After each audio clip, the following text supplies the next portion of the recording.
How's everybody's day? Miten menee? Onko kaikilla hyvä olla?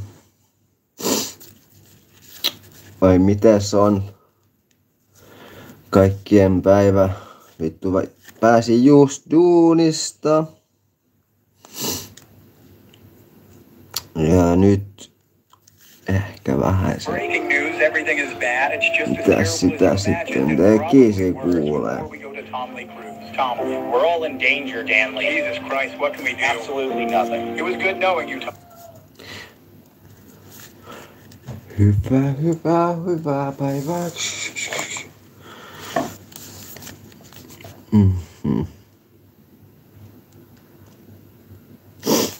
Kuulkaas ihmiset. Se on lauantai. I met this woman in a market in Mä en oikein tiedä mitä mä pitäis tää. Pitäisikö mun siirryttää tietokoneelle, että päästäis kattoo Reddittiä tai jotain? Vai mikä on meidän plääni tänään?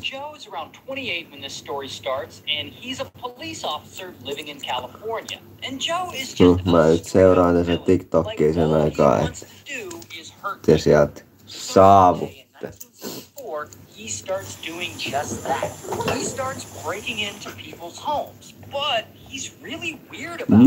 A normal burglar will get into a house and they'll look for money or valuables. But Joe instead looks for random things. Like he steals from piggy banks, he'll steal class rings or engraved jewelry.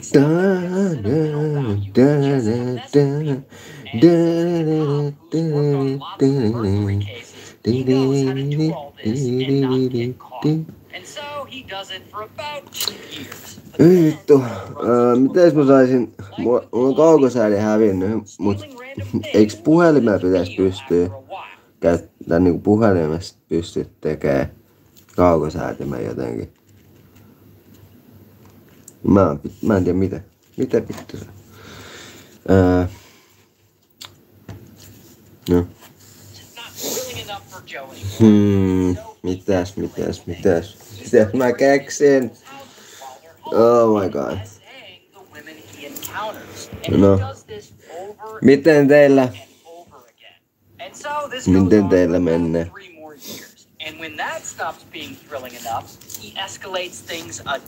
Oli vähän lyhyt työpäivä tänään. Oli vaan 5 tunnin päivä. Pestiin hallin lattia ja maanantai pitäis pestä sit koko helvetin halli. In fact, over the last decade, he's broken into around 120 homes. He's essayed 51 women, and he's murdered 13 people. This guy is legitimately evil. Ois hyvä, jos vittu kun mä en nyt pistän tuohon tietokoneen. Otais päästy katsovaksi TikTokia yhdessä. Well, it's speculated that he stopped because this is 1986, the same year that law enforcement starts using DNA identification to solve crimes and track down criminals. And he's been leaving DNA all over these crime scenes. So now Joe knows if they match his DNA to the DNA at the crime scenes, he's... Miten teillä? Täällä. Vittu, sataa vettä ja paskakeli, muita vois mennä ulos. Ai, tänne. Kattokaa ketä tuli. Niin.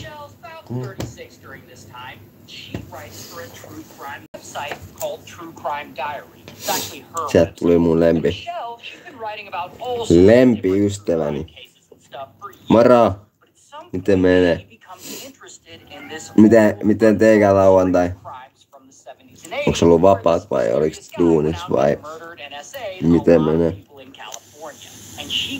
Way into this case. She's writing stuff for her website. She's writing magazine articles for magazines. She keeps putting this. Tai oliks kellään muulla mitään ihmeellistä menoa tänään?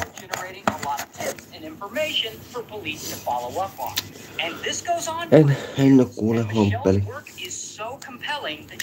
Mä oon out of all this. So now she's writing a book about this case, still not knowing that this former cop Joe is behind it. En ole. And so she works hard on this book. She becomes obsessed with writing it, working on it every day, working on it so much that it's making her anxious and it's like stressing her out sometimes. But she's determined to get it done. She really wants to see this case get solved. And by 2016, when Michelle is 46, Bro, missä mä oon bro? pretty far along at this point, somewhere between halfway and 2/3 of the way finished. But then, that same year, the absolute worst thing happens to her.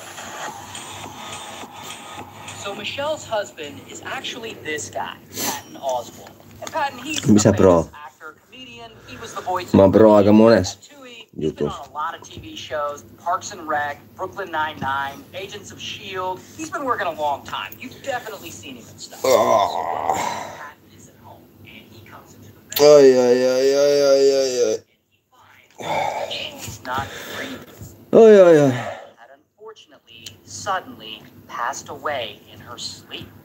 So later, they have an autopsy done, and that autopsy reveals that she died from an undiagnosed heart condition combined with an accidental overdose of medication she was prescribed. It was extremely sudden and extremely tragic. And Patton is, of course, devastated by this for a lot of reasons. Not only did he lose his best friend and partner, but he's a public figure. So he's sort of expected to get out there. No worries, man. Experience publicly. I'm not trying to say that this is meaningless, but it really does. Everything seems like the lights have been turned down. Thanks, bro. Muistakaa tilaa, tykätä ja jakaa. Päästään tonne listoille.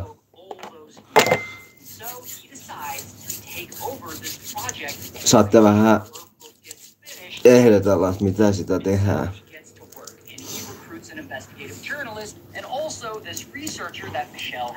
Nyt tähän alkuun vaan jutellaan ja ollaan chillata. Mä just kävin kaupassa ja on kaappi täynnä sakkaa ja kaikkea. Mä en oikein tiedä vielä mitä tänään. Ehkä mennään kattoo Turkuun, keskustaa, meininkejä. Tai sit ollaan vaan tässä himulas. Jompikumpi. Kyllä. Se on mun paha tapa. No mä yritän olla kirjoilemassa.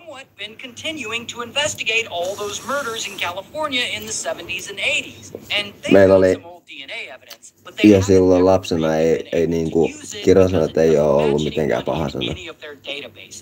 Se vaan niinku se on voimasana. Tiedätkö? Like the ones where you submit a Q-tip sample and they like tell you all about your family history. One of those. And so they submit this esimerkiksi jos mä sanoin, että ei mikä päivä tänään oli, niin sitten mä voin sanoa, että ei vittu mikä päivä tänään oli, niin tiedätte, että oli muuten semmonen päivä, että huhu. But they eventually zero in on one guy. A guy who had never been a suspect before. Former police officer Joe. And Joe is like 72 years old at this point. He's old. And so police are like, who the fuck is tiedätkö Ray William Johnsoni? And they realize he was living in the area when all those crimes happened. But they still need his DNA to match the DNA they Ray on found yksi at all those lemppari. crime scenes. And there's no way he's gonna voluntarily Lemppari content creatori. sneak around his home and they get some of his discarded trash Crime stories. and get some DNA samples from that. And so 32 years after Joe committed his last murder, bam, they arrest him. Teetkö livejä tai videoita ylipäätään? Mikä se, onks tää Juice WRLD sun kanava? Mä pääsen kattoo toisen luurilla. Oho, no meni vahingossa YouTube-musiikki.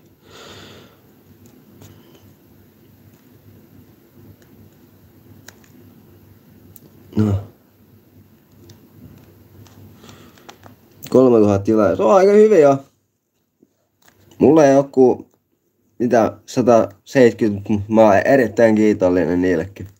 ketä on tänne jaksanut tilata ja jaksaa tulla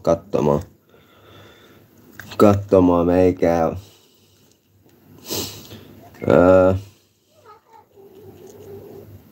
Mikä sun on? Kun sä näet linnun.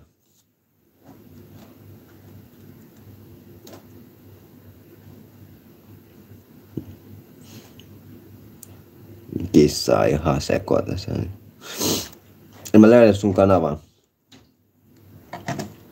Ei löydy ainakaan hakemaan. Mä vois tästä nyt painaa tän kaakun. Tiedätkö sitten saa muuta liveä? Mun mä yritin täällä löytää. Sorry fam. Mä katon myöhemmin. Sit kun mä lopetan, niin mä katon sun kanava ja tilaan. Tilaan, jos sulla on videoita siellä ja jos sä oot tilannut mut. By the way, onks nyt kun mä oon ajanut parran pois, niin onks parempi vai pitäisikö mun pitää partaa?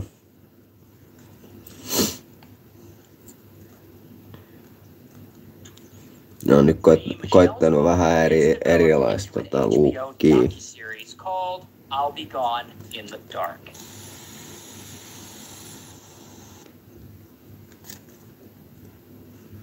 Remember when those guys won a Grammy for an album they lip-synced on? And it was like the biggest news in the world? Kirjoita maanit hyvä problem. Mikä on problem?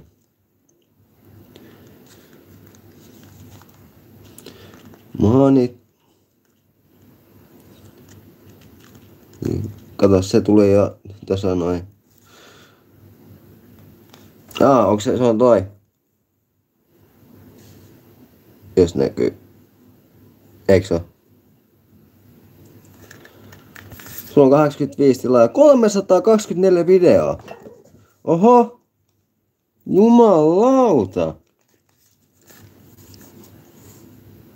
Tilattu.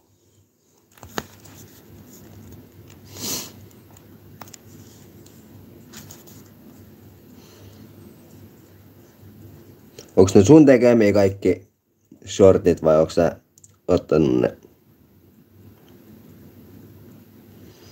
Munkin pitäisi alkaa tekemään shortteja, mutta mä en jostain syystä mun on vaikea tehdä videoita. Mä tykkään tehdä livejä ennemmin, koska se on niin vaan helpompaa. Sitten kun mä saan kunnon tietokoneen, niin sit pystyy tekemään vähän jotain. Nyt joutuu olemaan vähän tämmöstä. Toisia ja muut. Vietiin kaikki. Oi. Ootas maahan äkkiä. Ai. Juotava.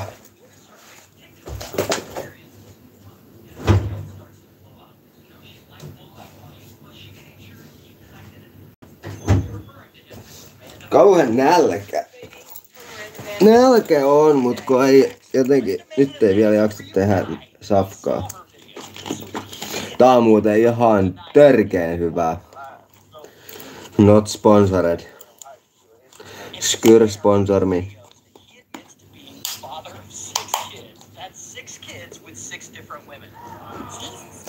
Oi. Oi. So his response videos, they start blowing up. Because now we're in and the comments are just not being kind. Ai helkkari. Pannari. Teitkö ite? Mä en osaa tehdä, mut mä rakastan pannaria. Mun pitää... Mä teen tänään varmaan... kanapasta. Missä on cream cheese. Nice. Paljon tulee täytää. Mulla tuli just 17. päivä. Mulla ei synttärit ja mulla tuli 29 täyteen.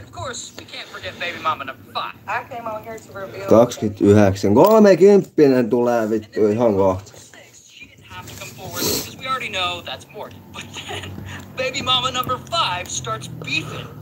No sulla tulee 10 täyteen.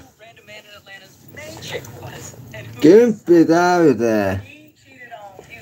Mulla on 30 ensi vuonna. Tää on niinku... Muu tulee ikäkriisi kohta.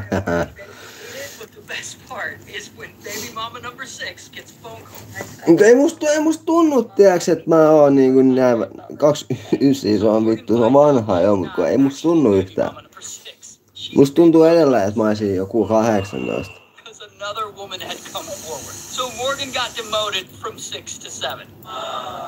But I'm happy to report none of the baby mamas are beefing at the moment. They all seem to be chill with one another now. So, that's probably best for the kids. And Random Man, well, pitäis vähän enemmän voimaa tähän vehkeeseen. Anyway, I wish them all the best. Hui. Vähän liikaa voimaa.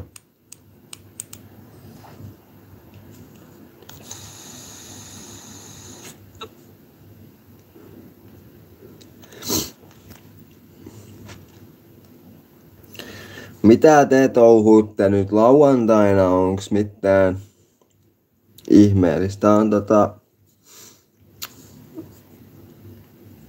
nikotiini tässä on jo. Mä en kuitenkaan lopettaa tupakoinnin. Mä oon itse asiassa polttanut sun ikäisessä saakka röökiä. Nyt mä koitan päästä siitä niinku röökistä eroon. Et mä poltaisin tätä. Ja sit seuraavaksi mä lopetan tän. Sit kun mä saan sen tavan pois. Karkki voi... Mulla on unohtus karkki. Mulla kävin kaupassa just, mä en ostanut yhtä karkkia. Mut maastis kyrii. Tää on parasta.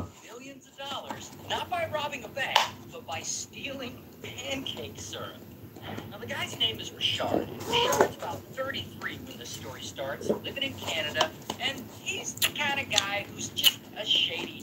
Että. Sells maple syrup on the black market. I didn't know there was a black market for that, but apparently there is one. And hei, mitä mieltä te ootte? Pitäisikö mun alkaa tekee TikTokia videoja, että mä saisin sinne 1000 seuraajaa? Ja sit sinne live vai pidäks mä pelkästään YouTubeen? Mä voisin pelatakin, mulla on tällä hetkellä pelkkä läppä, niin mä en tiedä. Täällä on kyllä se varmaan siinäkin, mutta no mä en nyt viitti näyttää mun setupia, se on vähän keskeeräinen tossa. Kun mä annan kaverien vähän tietokoneosia ja vanhoja läppäreitä, niin on jo vähän sotkunen. Roblox on toinen jo. Onko se niin hyvä? Mä en ole ikinä pelannut Robloxia. Mä en tiedä millainen se on. Mä oon pelannut vaan CS:ää. CS on ollut mulle se. Pelannut CS:ää 1.6 saakka CS Gohu ja CS 2.0. Still a brain rot. Mitä pystyykö se selittämään, millainen se on?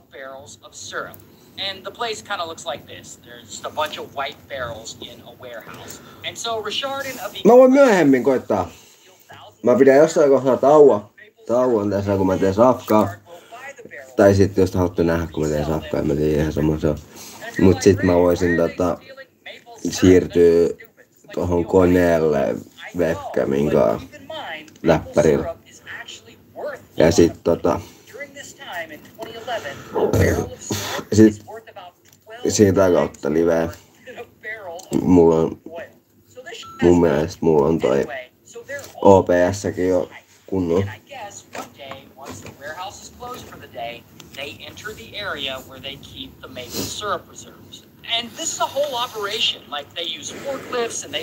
Mä oon nähnyt paljon kun mä oon shorts-videoja kattonut, niin siellä on välillä näitä pelaa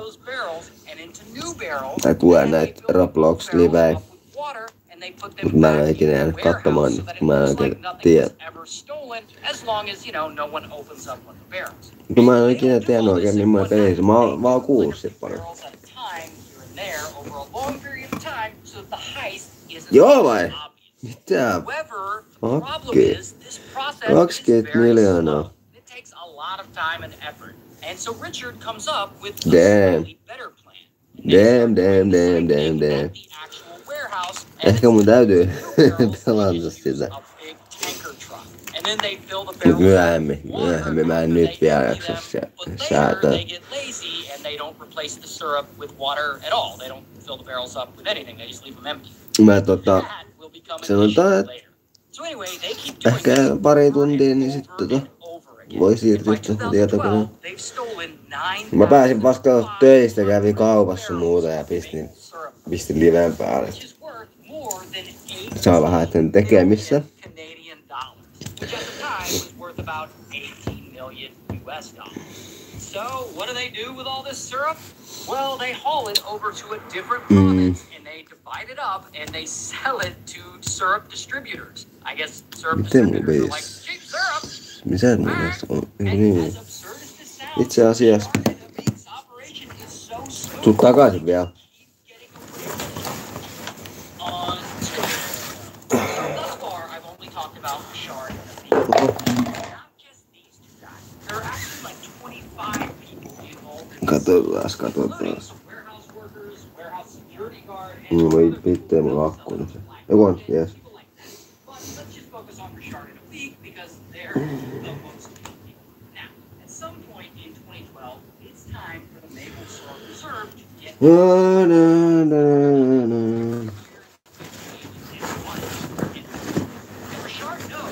Mistä se on mun lapuri? Jossain kohtaa on pakko mennä Turkuun. Pääsette sit vähän tsiikailemaan, että mikä siellä on meininki. No niin, mun piti pistää tää kovalevykin asentaa.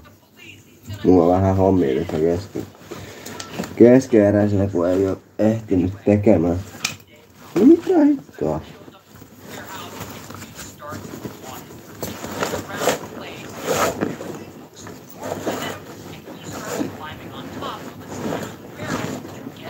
What the fuck?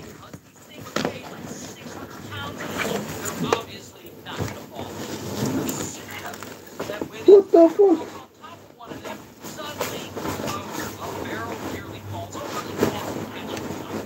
Mä en nyt löydä mun laturia.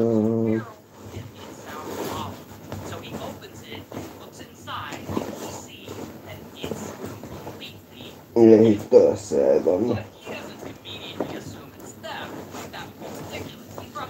Ei hittoa se.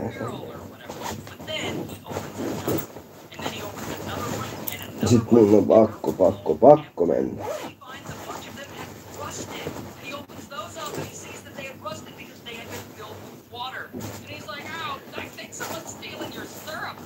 No kyllä vain, voi Jeesus.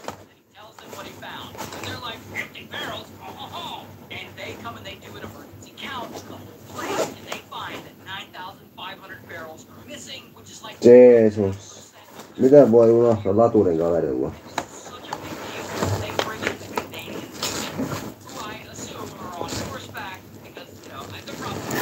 Ai vai. No. Se jää sit myöhemmäksi, joo.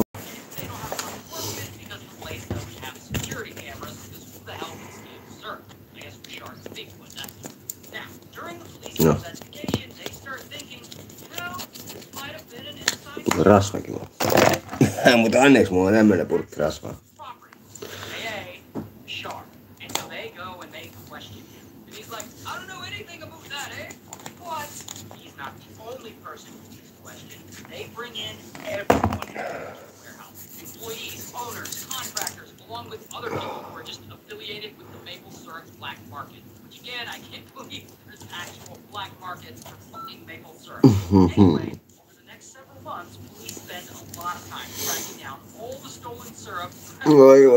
Voi. Muistakaa pitää iho kunnossa. Mitä enemmän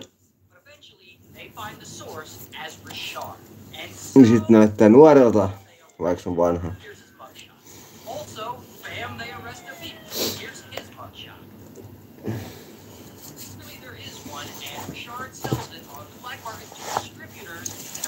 Pitäis käydä parturis. Eiks niin?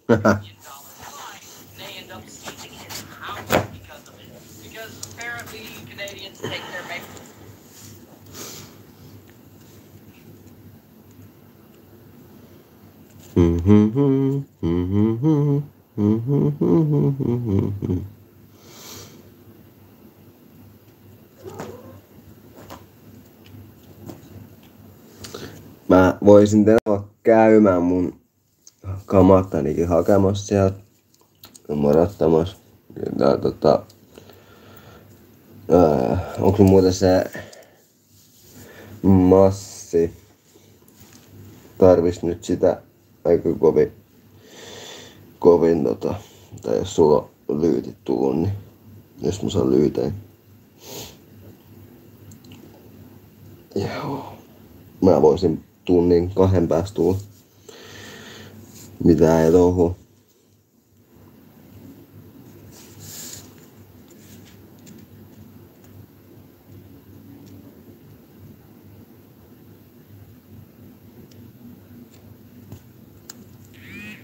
Uffa.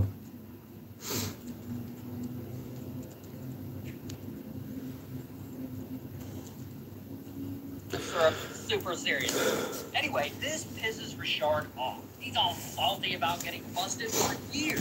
And Siirrytään skeittiöön. Oi. got him busted. Federation of Quebec Maple Syrup Producers, which is a government-sanctioned entity that regulates the production of syrup. Why does that exist? So Richard comes up with a plan. Rip them off and make himself very rich in the process. He's gonna steal a bunch of maple syrup from them, like millions of dollars.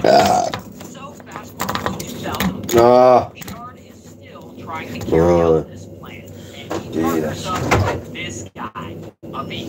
So together, Richard and a beak rent out part of a warehouse, and they open up a small business there. Because in another part of this warehouse, next to their business, are a bunch of maple syrup reserves, where they keep thousands of barrels of syrup. And the place kind of looks like this. There's just a bunch of white barrels in the warehouse. And That's so right, Richard's yo. plan is to Paksu have kainen. 1,000 barrels of reserve maple syrup, and then Richard will buy the barrels from the beak and resell them to distributors. And if you're like, Ray, why are they Tänään nää poppiksi ja jauhelia. I know, but keep in mind, Joo, täällä maahan laiska. Mä en nyt jaksa tehdä ruokaa. this time in 2011, a barrel of syrup is worth about 12 times more than a barrel of fruit. Sen takia nyt pidetään tämmönen. Anyway, so they're all ready for the fight. And I guess one day, once the warehouse is closed for the day, they enter the area where they keep the maple syrup. And this whole operation, like they use forklifts, they load a bunch of barrels of syrup onto a trailer, and they haul the load out to a remote shack, and they siphon all the syrup out of the barrel and into new barrels. Then they fill the old barrels up with water, and they put them back in the warehouse so that it looks like nothing was in a long period of time, so that the heist isn't. Tää yksi katsoo. However, the problem is this process is very slow. It takes a lot of time. And so Richard comes up with a syrup Poppis hyi helkkari mikä haju tuli vaan vasta. at the actual warehouse, and it's Haisee ihan pian. barrels, they just use a big tanker truck. And then they fill the barrels up with water after they empty them. But later, they get lazy and they don't replace the syrup with water at all. They don't fill the barrels up with anything. They just leave them empty. And that will become an issue. And by 2012, they've stolen 9,500 barrels of maple syrup, which is worth more than $8 billion Canadian dollars, which at the time was worth about $8 billion US dollars. So, what do they do with all this syrup? Well, they haul it over to a different province and they divide it up and they sell it to syrup distributors. I guess syrup distributors are like, cheap syrup! Alright. And as absurd as it sounds, Richard and Abid's operation is so smooth that they just keep getting away with it. So thus far, I've only talked about Richard and Abid, but it's not just these two guys. There are actually like 25 people involved in this scheme, warehouse workers, warehouse security guard, and some other people who help sell it on the black market, people like that. But let's just focus on Richard and Aviv because they're the most guilty. Now, at some point in 2012, it's time for the Maple Syrup Reserve to get an inspection. The inspection they do every year, it's basically just an audit of their inventory. Richard knows this audit is coming, and he's like, oh shit, they're gonna check the barrels, and they're gonna know the syrup's missing.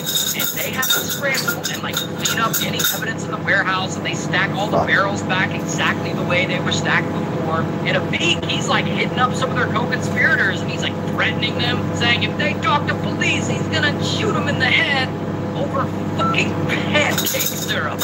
Anyway, so inspection day comes, and the inspector shows up to the warehouse, and he starts, and he's looking around the place, and everything looks normal to him, and he starts climbing on top of a stack of the barrels to get a better look. And because these things weigh like 600 pounds each, they're obviously not gonna fall over. Except that when the inspector walks on top of one of them, suddenly, boom, a barrel nearly falls over and he has to catch himself. And he's like, what the f***? And he gets down and he knocks on the barrel and it sounds hollow. So he opens it and he looks inside and he sees that it's completely empty. But he doesn't immediately assume it's theft, like that would be ridiculous. He's probably like, oh, they forgot to fill that barrel or whatever. But then he opens another one. And then he opens another one and another one, and they're all empty. Then he finds a bunch of them had rusted, and he opens those up and he sees that they had rusted because they had been filled with water. And he's like, oh, I think someone's stealing your syrup. And so he calls the Federation of Quebec Maple Syrup Producers and he tells them what he found. And they're like, empty barrels? And they come and they do an emergency count of the whole place and they find that 9,500 barrels are missing, which is like 12.5% of their entire reserve. And this is such a big deal that they bring in the Canadian police, who I assume are on horseback because, you know, they're probably not, but I just like to imagine that. So anyway, Canadian police, they show up and they search the whole facility. They don't really find much. And they don't have a lot to work with because the place doesn't have security cameras because who the hell would steal syrup? I guess Richard and Aviv would, that's who. Now, during the police's investigation, they start thinking, you know, this might have been an inside job. So they start looking at people who would have had access to the property, aka Richard. And so they go and they question him. And he's like, I don't know anything about that, But he's not the only person police question. They bring in everyone connected to the warehouse. Employees, owners, contractors, along with other people who are just affiliated with the maple syrup black market. Which again, I can't believe there's an actual black market for fucking maple syrup. Anyway, over the next several months, police spend a lot of time tracking down all the stolen syrup that was sold to other people. And they find a bunch of it, but, you know, they can't recover all of it because it's food. Distributors sold it to people and, you know, people ate it. But eventually, they find the source as Richard. And so, bam, they arrest him. Here's his mugshot. Also, bam, they arrest Aviv. Here's his mugshot. And, you know, it's not just these two. They arrest the other two involved in this scheme, and a bunch of them get sentenced to prison. And Aviv actually gets 5 years in prison, while Richard, he gets 8. Yritän kumminkin vastailla, jos joku jotain laittaa.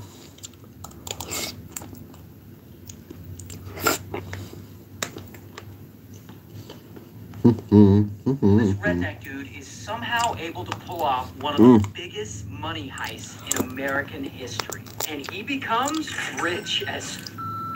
Now the guy, his name's Dave. He works at Loomis Fargo as a vault supervisor. And he handles massive amounts of money all day. But despite that, he doesn't get paid very much. But that's about to change. Because one day, David meets this woman at work. Her name's Kelly. And David thinks Kelly is fine, and they hit it off, and they start flirting, and soon enough, they start smashing. Now, at some point during this period, David hears about an armored truck robbery that had happened a few months before, several states away. A Loomis Fargo employee had robbed Loomis for like millions of dollars. And at this point in the story, that robber hadn't been caught yet. I actually talked about that heist in a different video I did. Anyway, so David and Kelly, they hear about this heist, and they're like, well, that guy took millions of dollars and he didn't get caught. Maybe we could also rob Loomis Fargo and take millions of dollars and not get caught. What could possibly go wrong? Now, Kelly, she knows just the guy who could help them pull off this heist. Kauhean tuli paljon katsoa, kun mä syön. This guy, Chambers. So the three of them put their heads together and they start planning this big Loomis Fargo heist. And there are other people on the sidelines involved in this heist too, but for now, let's just focus on these three main characters. So a few months go by and they've got it all meticulously planned out. And then the big night finally rolls around. It's time to pull off the heist. And David, he's actually working that evening. And when his shift ends, he leaves with the other employees working. But he doesn't actually leave. Instead, he circles back and sneaks back into the building. Then he goes straight to the vault and starts taking money out of it and loading it into a Loomis van. And over an hour and a half later, he's done. And he's loaded about $17 million in cash into that van. Now, David knows there are security cameras all around this building. So before he leaves, he goes back to the manager's office and he steals 2 surveillance tapes that would have footage of him on them. Next, he drives the Loomis van full of 2,700 pounds of cash. He drives it over to a parking lot in another part of town where Chambers and Kelly are waiting in a different van. So then they transfer this money to the new van. This new van is a rental van. But here's the thing about this rental van. It's a little small. So they're transferring all this money into the rental van, but not all of it will fit. So they end up leaving $3.3 million behind in the Loomis van because it all won't fit in the rental van. Oh, but that's not the only thing they leave in that Loomis van, because David forgets those 2 surveillance videos that he had taken from the manager's office. And so from there, they all end up going their separate ways. Kelly ultimately ends up going back home. Chambers also ends up going back to his home. And David hops on a flight to head over to Cozumel in Mexico so he can lay low for a while. But unfortunately for him, when traveling internationally, you're actually limited to how much money you can bring with you. So poor David is only allowed to bring $50,000 with him. Meanwhile, David's wife, because I guess he's married and didn't tell his wife about any of this, his wife reports him missing. And once police find the Loomis van with the leftover $3.3 million in cash in it, they also find the security tapes he accidentally left behind. So now they have their first suspect, David. And since this is such a huge heist, the FBI is now involved. But even they have no clue where David is. And his face is broadcast all over the place as the FBI tries to find him. And while David is off in Mexico trying to lay low, Chambers, not so much. So Chambers and his wife, they take all this new money he just got and they start spending it. And in less than a month, they move out of their trailer home and into a 7,000 square foot gated community mansion, which they paid for in cash. They also buy TVs. Kiitos. Kiitos ruuasta. Ja even gets a nose job and a brand new set of tits. And at one point, Chambers' wife even goes into a bank with 200 grand in a briefcase. And she asks the bank teller, "Hey, what's the most I can deposit without you guys having to report me to the feds?" And then she says, "Don't worry, it's not drug money." So yeah, not surprising that people start noticing his behavior, and pretty quickly people report Chambers and his wife to the FBI. While Kelly, she's a bit more conservative with her. She buys herself a minivan, she buys her kids a bunch of toys, nothing too big. But once the FBI learns rumors that she had previously been smashing with David, suddenly she becomes a suspect. So the FBI, they get together and they decide the best way to bring these guys down is to wiretap Chambers' phone calls. Because of the 3 of them, he's obviously the loose cannon. Meanwhile, during all this, David, he's still chilling in Mexico. And he's keeping a low profile. But he realizes this 50 grand that he brought with him, it isn't going to last too long. So he ends up calling Chambers. He's like, "Hey, can you send me some of my share of the money so that I don't run out?" And Chambers is like, "Sure, buddy." But sending David money is not what Chambers does. Instead of sending him money, he decides to hire a hitman. And he's going to send that hitman to Mexico to unalive David. That way, Chambers gets to keep David's share of the money. And if David is unalived, he can never snitch on them. So at this point, I know you're probably thinking, "Ray, how the hell did David get himself into this mess? How did an otherwise nice guy with a clean record suddenly wake up one day and decide decide that he's gonna steal No. millions of dollars from his own. Mitä? Like, what makes someone snap like that? Well, think about it this way. He goes to work every day at Loomis, and he oversees the vault, which means he loads millions of dollars in and out of that vault. I mean, he is surrounded by money. Like, it's just staring at him in the face. Yet, in his personal life, he can barely imagine that. Imagine you're broke, struggling to get by, and voi lauantai. Tekis mennä nukkuu. cash all day. Like, how would you feel? So, after years of being in this situation, he started to resent his life, and he started to resent his marriage. Tekis mieli vaalittua. And he really started crushing on her. Like, he's liked her forever. Like, they used to go to school together. And Kelly, she was really pushing him to do this heist with her. A hitman after him, trying to unalive him. But, luckily for him, when Chambers calls the hitman and tells him exactly where to find David, the FBI has his phones tapped. They're listening in. And now they know exactly where to find David. So the feds go straight to Mexico, and they catch David, and boom, they arrest him. Here's his mugshot. Then, the next day, they go and arrest Chambers. Here's his mugshot. Boom. Then they arrest Chambers' wife. Here's her mugshot. And, of course, they arrest Kelly. Here's her mugshot. In fact, they arrest a bunch of people involved in this. In total, about 20 people were arrested in connection with this heist. But David gets sentenced to a little over 7 years in prison, and Chambers, he's sentenced to 11 years in prison, while his wife gets 7 years in prison, and Kelly gets 6 years in prison. And they all have to pay back the money they stole. But allegedly, to this day, $2 million of that heist money is still missing. Like, they never found it. So, I guess it's still out there. This is Biggs, and Biggs is about to become famous for a really weird reason. Now, Biggs lives in England, and he's kind of a turd. He's been to prison a few times for, like, break-ins, cars, and stuff like that. But one day, he's out of prison, and he's living a clean life, and Biggs wants to buy a house for his wife and his 3 sons. Problem is, Biggs ain't got no money. He's broke. So he calls up an old friend of his, the guy who he met back in prison, this guy, Bruce. And he asked Bruce if he could maybe loan him some money. And Bruce is like, nah, bro. Look, I'm actually in the middle of organizing a train heist. And he offers to cut him in. Oh. Biggs is like, Ai.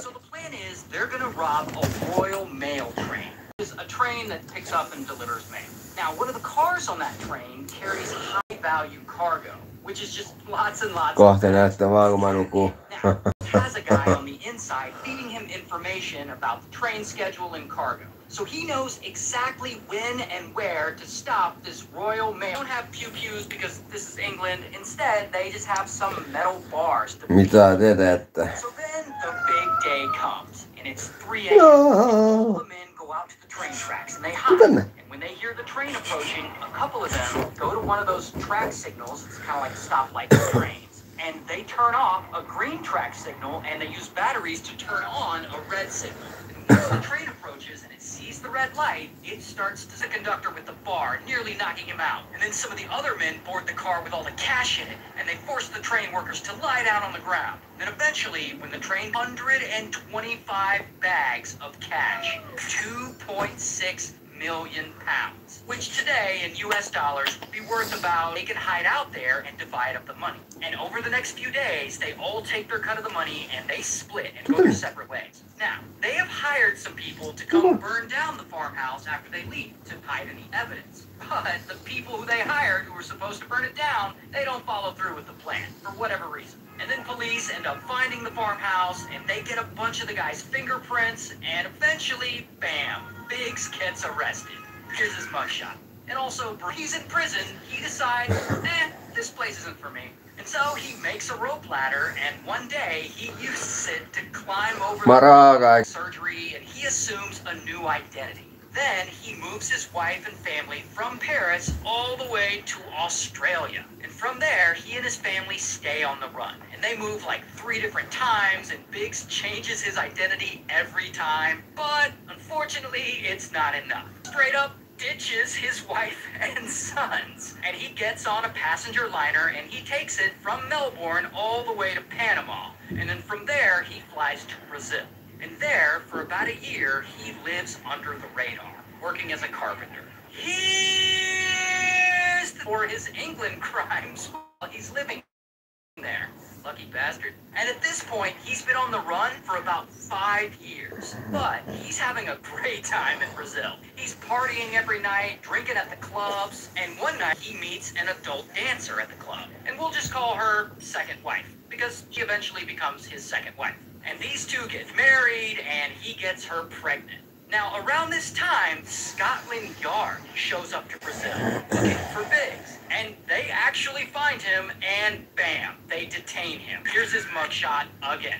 And so Scotland Yard tries to work with Brazilian police to deport Biggs back to England, but Brazilian police are like, nah, bro. A, because they don't have an extradition treaty with the United Kingdom, and B, because second wife is pregnant. And there's this whole other Brazilian law that says that you can't be extradited if you are a parent. So he's broke all over again. And everyone now knows he's an ex-con because his story has been all over the news. So then what does he do? He becomes a sort of local celebrity. And he starts charging local newspapers to do stories and interviews with him, and he becomes like sort of a tourist attraction. Like he's the convict who successfully robbed a train and escaped from prison. And so naturally people want a commercial for a Brazilian coffee company. Now I couldn't find a copy of the commercial, but here's what he actually said in it. When you are on the run all the time, like me, you really appreciate a good cup of coffee. I'm not kidding. Those are his exact words. In fact, the dude is getting so famous. Him and Sting stops by to meet him. The freaking Sex Pistols stop by and write a song with him, and they perform it and release it, and it becomes kind of a hit. But then shit gets crazy again, because one day he goes to a restaurant to meet a reporter for another interview. And while he's there, kapow, a couple of goons jump him, and they put him in a sack, and they put him on a boat, and they take him to Barbados. The kidnappers are, of course, hoping to get a reward from British police for capturing Biggs. But unfortunately for them, when their boat arrives in Barbados, Barbados is also like, sorry, bro, we also don't have an extradition treaty with the United Kingdom. And so they send Biggs back to Brazil, where he once again is a free man. And so Biggs, he lives his life as an escaped criminal for about 2 more decades before ultimately his health starts to deteriorate. So then finally he gives up and he surrenders and he flies back to England to get the good health care he needs. And as soon as his plane lands in England, bam, he's sent back to prison to finish his sentence. But at least he gets good health care. And then about 8 years later, they let him out, and a few years after that, he passes away. Dude lived a crazy life. He's only 12, and his life sucks. He lives in a small trailer in the woods on a little island off the coast of Washington. And his mom is an addict, and so he mostly has to take care of himself. So he spends most of his days in the woods, alone. In the woods, alone. Reading about airplanes, because one day he wants to be a pilot. Now eventually he starts breaking out of trouble. And one day he doesn't show up for a mandatory court date, and bam, the police start looking for him. And Colton learns they're looking for him, and so he hides out in the woods for like 6 months. He finds vacation homes, and he breaks into those, and he sleeps there. Or he'll steal food and camping supplies, and he'll sleep out in the forest. But then, eventually, boom, police catch him. And they convict him, and he's sentenced to 3 years in juvenile detention. And of course, Colt escapes. So now he's on the run again. And he goes back to the area where he used to live, and he starts sleeping in the woods and breaking into vacation homes again. So he's constantly on the move, and stealing things like food and supplies and cars. And this goes on for months, before finally police close in on him. One day he's driving him or takes off and runs into the woods. And so police search the car, and they find a backpack he had stolen and a digital camera he had stolen. And on that camera, they find this selfie he took. Then Colton steals a boat, and he drives it from his island to a different island. And on the new island, he breaks into all kinds of homes and businesses again, and he steals a bunch more shit. So this guy's been in and out of trouble for years at this point. He's like 16 or 17 years old at this time. And if you're like, Ray, how could a teenager cause this much chaos? Like, wouldn't he want friends or like a girlfriend? What exactly is Colton getting out of all of that? And I'm not trying to invoke sympathy for him. I'm just saying that the home life he grew up in, the environment he grew up in, was an absolute disaster. When he was a toddler, this teenage burglar who police can't seem to catch, and he's starting to get a little reputation. But Colton, he isn't too worried about that. So he goes and he breaks into a small airplane hangar, and he steals a single propeller plane, and he manages to get it running, and he actually gets it in the air. Now, managed to get this plane flying, and he keeps it in the air for 3.5 hours before he finally crashes it on a Native American reservation in mainland Washington. About a year later, he steals another plane. But this one, he only flies it about 10 miles before he lands it correctly this time. No crashes. 2 weeks later, he breaks into another hangar and steals a third plane in Idaho. And he flies it 250 miles back to Washington. Police for like years. And he's stealing boats and planes, and they just can't seem to catch him. So he's starting to get fans online. And because he often doesn't wear shoes, while one company starts making t-shirts with Colton's face on them. People are even writing songs about him and putting them on YouTube. I'm no shit.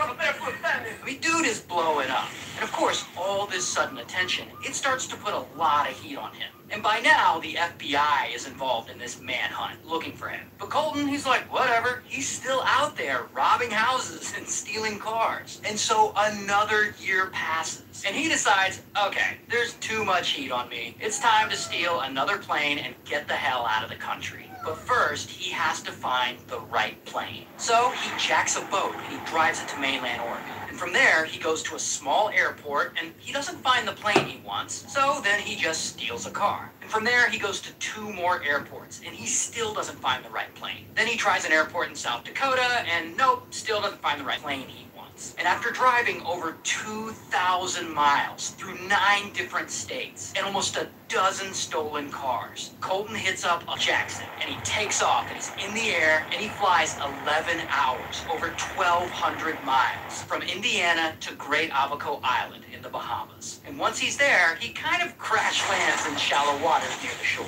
That crash landing triggers the plane's emergency locator beacon, which is how the FBI ultimately learns that Colton is now in the Bahamas. But Colton has no idea, because within hours, he's breaking into local houses and businesses again, and stealing cash and food and all kinds of stuff. Then he steals another boat, and he flees to the nearby island of Remus now. And within a few days, locals start to recognize him as the Barefoot Bandit, and they tip off local police. So pretty quickly, Colton finds himself in yet another stolen boat, speeding away as Bahamian police chase him in like a Miami Vice type road chase. And as he's hauling, of course, police roll right up on him, and they open fire on his boat, taking out his engine. And there is where Colton, the Barefoot Bandit, 2.5 years in prison. Oh, but here's the best. Apparently Colton's story is so interesting, he's able to sell the movie rights to his life to 20th Century Fox for a whopping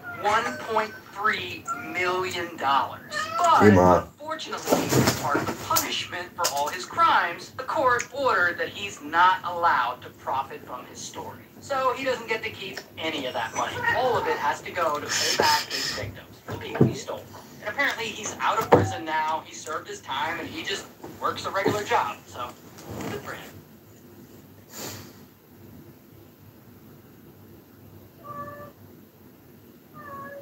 No. Enjoy being in control. Alright guys, we just got emails coming in and they are threatening legal trouble. We might get in trouble for this one, but Download my budgeting app today and take control of your money once and for all. And for a limited time only, sign up for the annual version of Premium and get my cookbook and notebook signed and mailed directly to you. Link in the description and pinned comment below. Hello, my name's Stasi. I'm 25. I'm from Princeton, Indiana, and this is Financial Audit.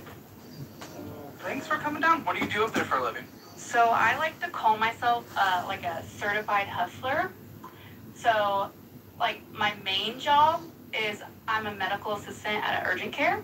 that's hustle. Okay, usually I would think like I'm doing a bunch of range and tasks, entrepreneurial, okay, Yes. but that's just a normal job. If there's any way to make $1, I'm going to do it. So I do a lot of things on the side. Like, Okay, well, let's talk about the first job first. What I make $28. Okay, how many hours a week? Not bad. 30. Half pay. One night, it's 2 a.m. in Chicago, and there's this actor. His name is Jussie Smollett.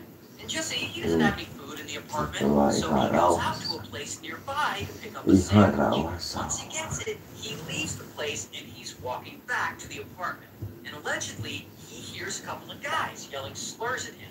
And he turns around like, "What did you just say to me?" And then later those charges get dropped. Then Jussie gets charged again by a special prosecutor, and he eventually gets convicted. Now, people are widely divided on what really happened that night. However, there were witnesses. What about them?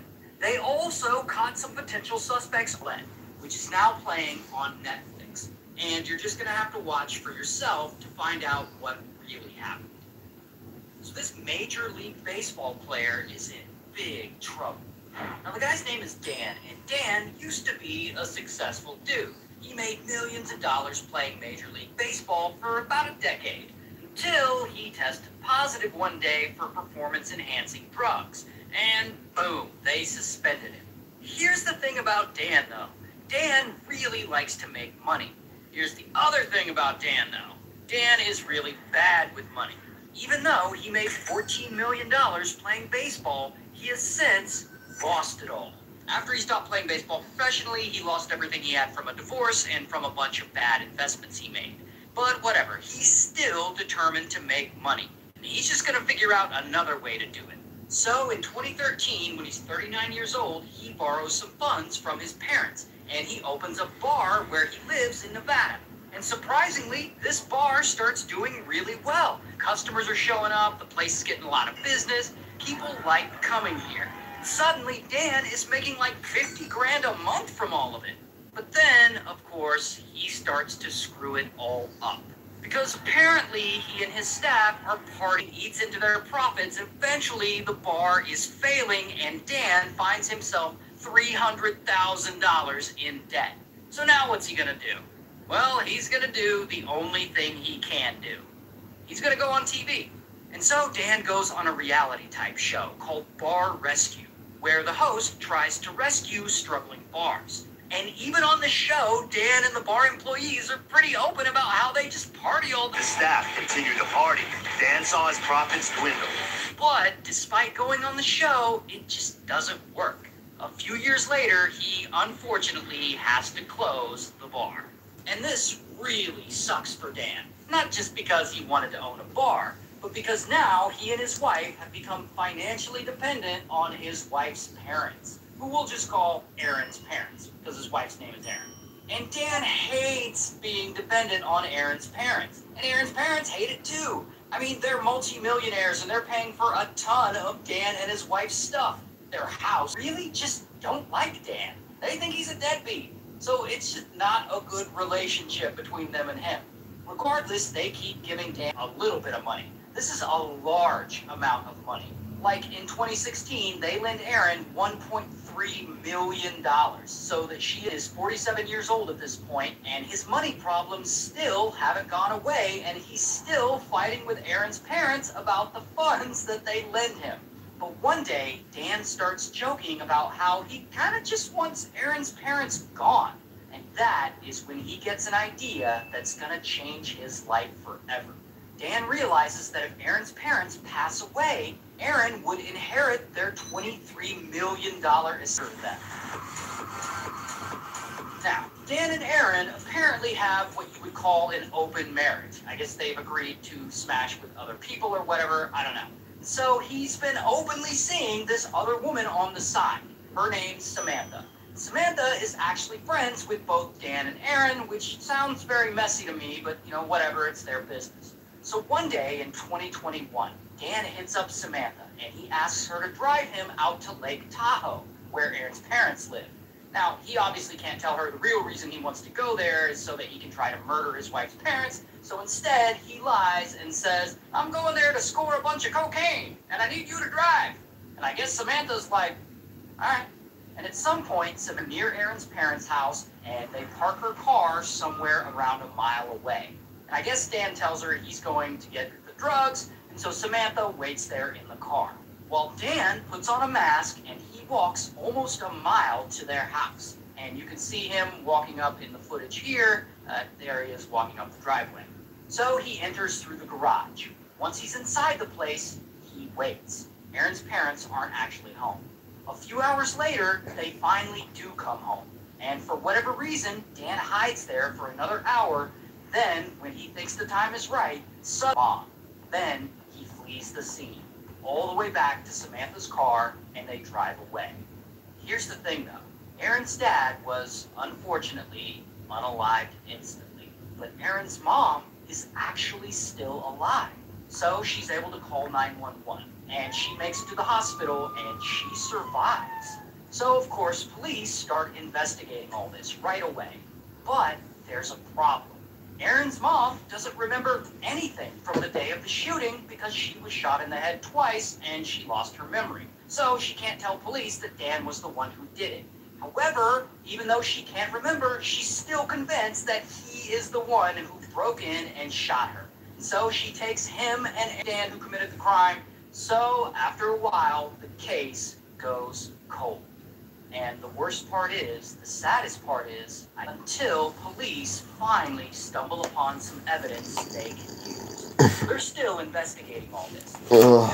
Hyvää päivää, ihmiset. And they figure out that during the shooting, her phone was located just over a mile from Aaron's parents' house, which places her near the scene of those. Also, bam, they arrest Dan too. Here's his mugshot. And he goes to trial, he's found guilty, but he hasn't been sentenced as of the time of me making this video. While Samantha pleads guilty to being an accessory, and she also hasn't been sentenced yet. And strangely, to this day, Aaron still stands by her husband, and she thinks that he didn't murder her parents. It's wild. Smart, like a genius. He's apparently a member of Mensa, and he's also the kind of guy who makes sure to let everyone know how smart he is. And one time, he and his big brain, they go on Jeopardy, and he wins a bunch of money. He actually wins the show twice, and he gets like $60,000, which is great money, especially in the 80s. But then, one day, in 1989, Curry's whole life changes, because he meets this woman. Her name's Linda.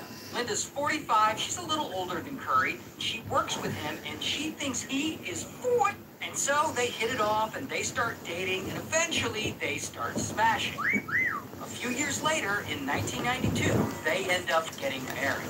And Linda has never been happier. She's super in love with Curry and his big friend. He starts insisting that he take out a $1 million life insurance policy on Linda. Linda is like, okay, but are we gonna remember? She's super in love with Curry, and she'll do anything to make him happy. But then, things get even weirder. One day, Linda's at home and support. And Linda's like, Curry has a kid? She had no idea he had a kid from a previous marriage that he's supposed to be paying for and isn't. None of these lies really matter to Linda, because she's still way into him for some weird reason. And so at some point around 1990, why don't these people ever just get a divorce? Anyway, and so he gets right to work on this plan. And he starts making all these fancy homemade salad dressings, because I guess Linda really loves salad. So he makes these salad dressings for her, and he'll put small amounts of nicotine in them, which over time, the nicotine builds up in herself into a hospital. She's so sick. But the doctors don't really know what's going on or what's wrong with her. Then, while she's in the hospital, one night, moving for the bag, and the hospital calls the police. And so police come out, and they investigate, and they talk to Linda, and they ask her if she knows if someone can launch a proper investigation into all this. Linda is released from the hospital, and she goes right back home to live with him again, because again, she still loves him so much. Shortly after that, sure enough, Linda starts getting sick again. She's dehydrated, she's vomiting, she can't eat with Curry. She still has no idea he's behind all this. Now at this point, Curry realizes his plan isn't working. Adding small amounts of nicotine to Linda's salad dressings, it's not doing enough. It isn't unaliving her fast enough. And so he and his big brain, they come up with a new plan to unalive Linda. And this time, it'll be as quickly as possible. First, he slips her a bunch of sleeping pills to knock her out. Then, after she's passed out, he doesn't take that much to unalive someone. A syringe full will definitely do it. And so this injection of nicotine that Curry gives her, unfortunately, it ends her life. And so then, obviously, police get involved and they investigate the death and they have a toxicology report done. And the toxicology report shows that there's a lot of nicotine in her system. But I guess they don't investigate further because they don't have any evidence against anyone specifically. I actually don't really know why they don't investigate further. I just know they don't. Regardless, they eventually stop and the case goes cold. Meanwhile, Curry, he gets a fat paycheck. Remember how he took out that $1 million life insurance policy on Linda? Well, he ends up having to split it with Linda's sister, but still, and he starts a new life, and he gets a job as a building code inspector, and he gets married all over again, and he basically just continues on, like he's never gonna get caught. And maybe he never will. Maybe he really is that smart. Until years go by who could have poisoned her, so bro is looking really suspicious right now. And so this sergeant spends a really long time looking into this, going over old files, re-interviewing old witnesses, everything she can do. Then, 4 years later, she finally has enough evidence to take all this to the district attorney. Then the district attorney gets the toxicology report that was initially done on Linda further analyzed, a more modern analysis, because like 100 times more nicotine in her blood than a regular smoker would have.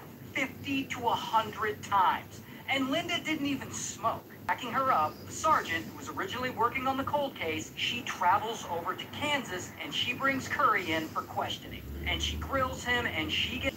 And so, bam, Curry's arrested. Here's his mugshot. So then Curry goes to trial, and finally, 20 years after Linda's death, he's found guilty, and he's sentenced to life in prison. Maybe he wasn't as smart as he thought.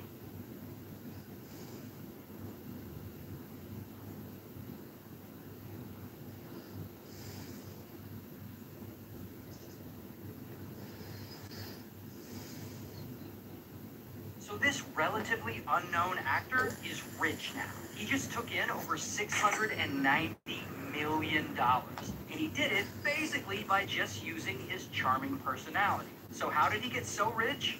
Now the guy's name is Zach, and Zach's an aspiring actor and he really wants to be famous. But unfortunately for him, he's not, but he will be. But for now, he's just a guy who runs CEO of Starbucks. So Zach writes Howard asking him to invest, thinking, I don't know, it's worth a shot. But then, surprisingly, Howard Schultz writes him back. Invest in Zach. He wants him to come work for him at his venture capital firm in Los Angeles. So then Zach goes to his girlfriend, this woman, Mallory, and he shows her this email from Howard. And they're all excited, and just like that, boom, they move to Los Angeles so he can take this new job waiting for him at this venture capital firm.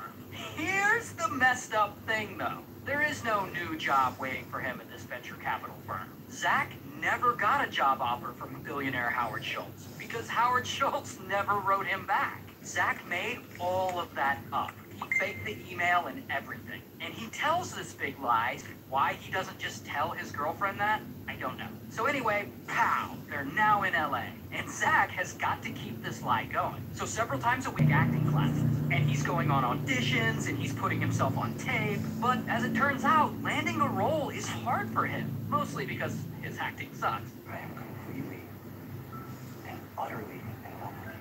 Now, despite that, Zach does have a couple of things going for him. Like, he's charming and he's driven. And at some point, over dinner, he meets these two, Julio and Diego. And Julio and Diego are brothers, and they're also indie filmmakers. Like, they mostly make short films. And they really hit it off with Zach, and they become friends. And Zach, he eventually tells them the same lie he told Mallory. Hey, I got this connection to billionaire feeding them in Latin American countries. And this is a legit business model. But they need capital to get it going. So Zach hits up an old college buddy of his who works in investing. A buddy we'll call Day Trader Jake. And so Zach convinces Day Trader Jake to invest $37,000 into his new movie distribution business, promising him, hey, Howard Schultz invested in my company, and you'll make a quick return. He even shows him fake licensing agreements from Sony, ones he just typed up in Microsoft. Then Day Trader Jake tells his other investor friends, hey, invest in Zach's movie company. He'll pay you back quick, with interest. So then all of those friends start investing. Ones that he, again, just typed up on Microsoft Word.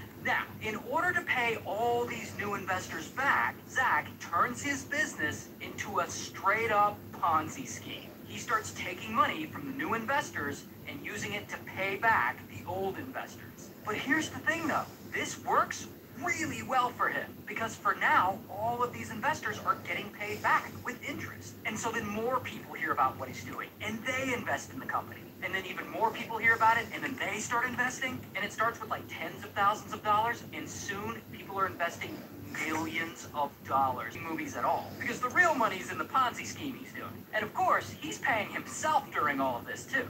Millions of dollars. Meanwhile, his girlfriend marries him, thinking he's this incredible businessman. And suddenly, they're both living this baller-ass lifestyle. Driving a new Mercedes, driving a new Audi, constantly hitting up Las Vegas casinos and spending tens of thousands of dollars at a time. They go and buy a $5.7 million house. Like, look at this. It's got a pool with a hot tub, a gym, a wine cellar, a theater, and look at this f***ing closet.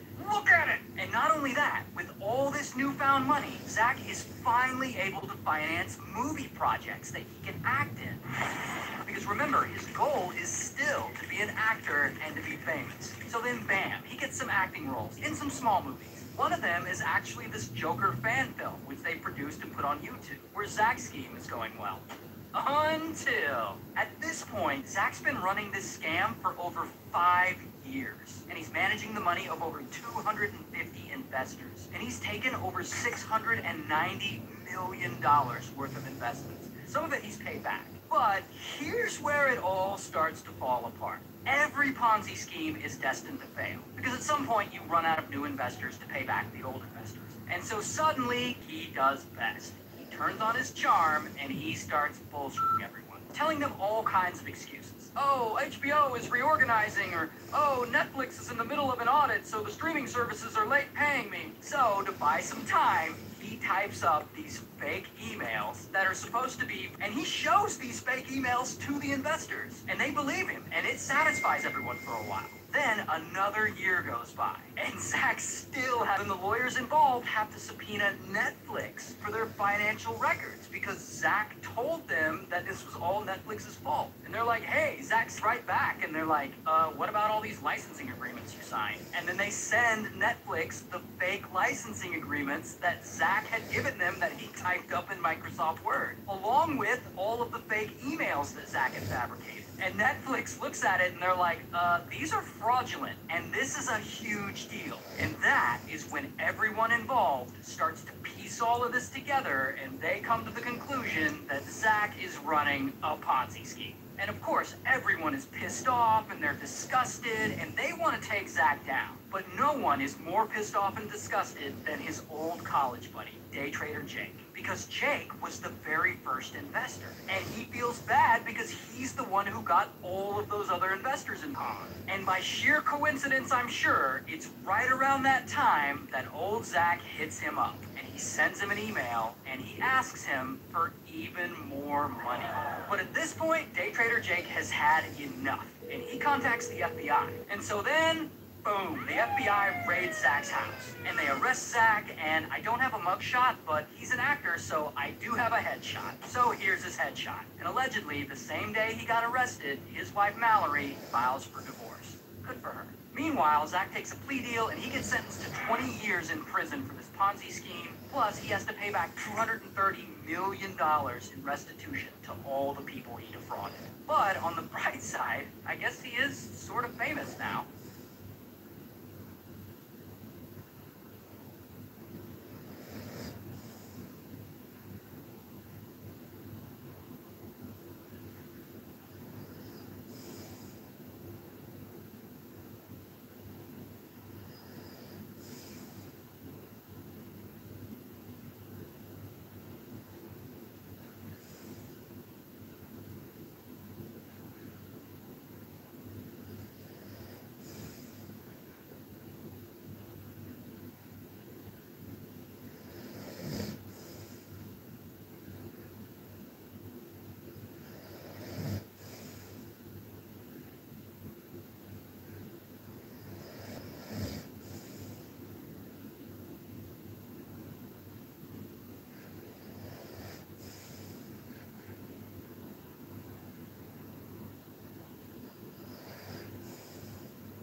Hyvää päivää.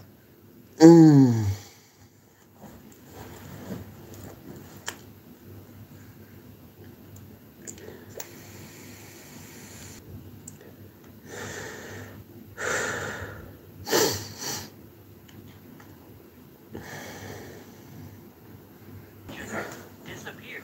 Gone. No explanation. Her son, his name's Dexter. Dexter, he's 37, had some issues in the past, so he's living with his mom until he gets back on his feet. And one day, Dexter and mom get into a little argument over a broken window in the house. And Dexter gets so mad, he storms out. And Beth's like, alright, whatever, he'll cool off. And after a couple of days, Dexter hasn't called. He hasn't come home, and Beth starts to worry. So she tries to locate Dexter herself. She's like calling his friends and stuff, but after several days, no luck. So then she calls the police to report Dexter missing. But unfortunately, police don't have any leads. So weeks go by and Beth continues to follow up with the police, but still, they got nothing.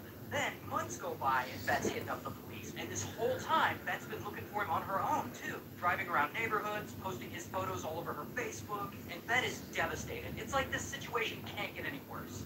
Until one day, the investigator pointed, the man has been missing for almost 6 months. So, where has he been? Well, we're gonna need to back up a little. This is Dexter, and one day he gets into an argument with his mom over a broken window in the house, and he gets so mad he storms out. About 30 minutes later, he's walking down the road, and he goes to cross the highway, and suddenly, boom, he's hit by a car. But not just any car, a police car. Oh, but don't worry, the story gets much worse. So the county has allegedly had Dexter's body this whole time. The medical examiner tried bringing it up with the police. The original investigator, the one who retired, he tried bringing it up to the police. But for some reason, they didn't connect the dots, and I guess it slipped through the cracks, and no one contacted Beth. And because no one contacted Beth, Dexter's body was never claimed. And because he talks to local news outlets, and the story catches on. And news of all this starts to break nationally. And people start investigating, and it turns out there are 215 graves in this potter's field behind the county jail, all filled with unidentified persons. And people start coming forward claiming that they had family members who they thought were missing too, but they weren't actually missing, they were just buried in this potter's field, and no one had notified the family. So now, Beth and her attorney are trying to get the DOJ to start a federal investigation into this, because all this is crazy. Shout out to Mississippi. This woman, her name's Charlotte. Charlotte just got some crazy news. So she's a journalist. She writes for New York Magazine. But one day she gets a call, and it's from Amazon. So she picks it up, and the rep is calling about some suspicious purchases on her account. And she's like, did you spend $8,000 on MacBooks and iPads? And Charlotte's like, no. And the Amazon rep advises her to check her credit cards, because this is definitely fraud, and they are now working with the FTC, the Federal Trade Commission, to get all this figured out. So they transfer Charlotte over to an FTC agent. The FTC agent gives her his badge number and all that stuff. And it's crazy because he already has all her personal info in front of him. Her registered 9 vehicles and 4 properties to Charlotte's name. Not only that, but they've used these bank accounts to wire over $3 million overseas. Because of this, there are now arrest warrants out in Charlotte's name in 2 different states. And she's wanted for cyber crimes and money laundering. And of course, Charlotte is freaking out over this. I would be too. But the FTC agent lets her know she'll be fine. However, the identity thieves are probably monitoring her communications. So she shouldn't tell anyone about what is happening or it might get intercepted. Then he transfers her over to the CIA. And she's now talking to a guy in the CIA, and he already has her info too. Her kid's name, the name of all her family members, where all of them live. It is crazy. But he explains to Charlotte that because of this investigation, the CIA is going to freeze all her assets, including her actual bank account. And the investigation is probably going to take about a year to complete. And he advises her to go to the bank and withdraw enough money to live on for backpack to take home. Now, because she's being accused of money laundering, the CIA is going to take this. Remember when this famous athlete destroyed his career by lying about a robbery? And his name is Ryan, and Ryan is 32 during this time, and he's a very well-known Olympic swimmer. Like, the dude has 5 gold medals. He's like a hero to little kids and shit. But one night in 2016, he screws it all up. Because the Summer Olympics are happening, he decides to go out with some of his teammates and celebrate. And so they head over to a party where they drink a ton with a bunch of other athletes. And 3 of his fellow swim buddies are done. They've had their fun. And so they call a taxi to take them back to the Olympic Village where they're staying. And these four guys, now they're in this taxi heading back, and the taxi stops at a gas station on the way. And the four guys get out and they go to the restroom. Now for some reason, that reason is probably alcohol, Ryan and the other guys, they start acting like dicks. They break the restroom door, they apparently break the soap dispenser off the wall, they damage a mirror, and they tear down a please do not enter sign off the wall. And here's actually some security footage of the guys exiting the restroom afterwards. And to top it all off, Ryan ends up peeing outside in public. But whatever, when they're done, they get back into their taxi like nothing ever happened. But then, I guess the gas station workers discover the damage. And they're like, they don't speak Portuguese, so they have no idea what's going on. And so a local bystander who just happens to also speak English, he starts translating for them. And it turns out one of the security guards tells them to sit down until all this is figured out. Now Ryan and his swim bros, they're still pretty drunk, and they're also all scared. And so three of them are like, sure, whatever, here's some money. And they hand over $20 to pay for the damage. And another one of them hands over 100 reals, which is like the equivalent of $30 US. And Ryan, he doesn't hand them anything. Like, he's not about to be extorted. So he stands back up and but allegedly, then the security guard pulls out his pew-pew and he tells Ryan to chill the f*** out. So Ryan chills out. And ultimately, the swimmers are allowed to get in the taxi and leave. Then they go back to their Olympic village where they're staying. And they go to bed thinking, well, that's... Until Ryan talks to this woman, his mom. Now, Ryan's mom is also in Rio de Janeiro, probably to see her son compete in the Olympics. But at some point, somehow, while she's there, she breaks her foot. And so anyway, at some point that day, Ryan is talking to his mom, and he tells her what happened the night before, but he exaggerates the story. And he tells his mom that he was robbed at gunpoint. Later, his mom is out, and she gets on a local shuttle bus. And she sits down, and the guy sitting next to her notices she's got a hurt foot. And he asks her if she's okay, and they start chatting. And she tells the guy that her trip to Brazil sucks because she broke her foot, and also because last night her son Ryan got robbed at gunpoint, because that's what he had told her. Now that guy she's talking to just happens to be an Australian reporter. And so this Australian reporter is like, oh shit, an Olympic athlete got robbed at gunpoint? Crikey! And so he goes and he tweets, breaking news, gold medalist Ryan Lochte has been held up at gunpoint at a party in Brazil. And then, of course, the rest of the media starts printing the story and they run with it. But then it gets worse. Because around the same time, Ryan happens to run into this guy, Billy Bush. And Billy Bush is a TV host, and he's also the same Billy Bush who was on those Access Hollywood. Billy runs into Ryan, and he wants to get an interview. And in this interview, Billy asks him about this news he had heard about him getting robbed. And Ryan's... I was young, he cocked it, put it to my forehead, he said, move down, and he took our money, he took my wallet.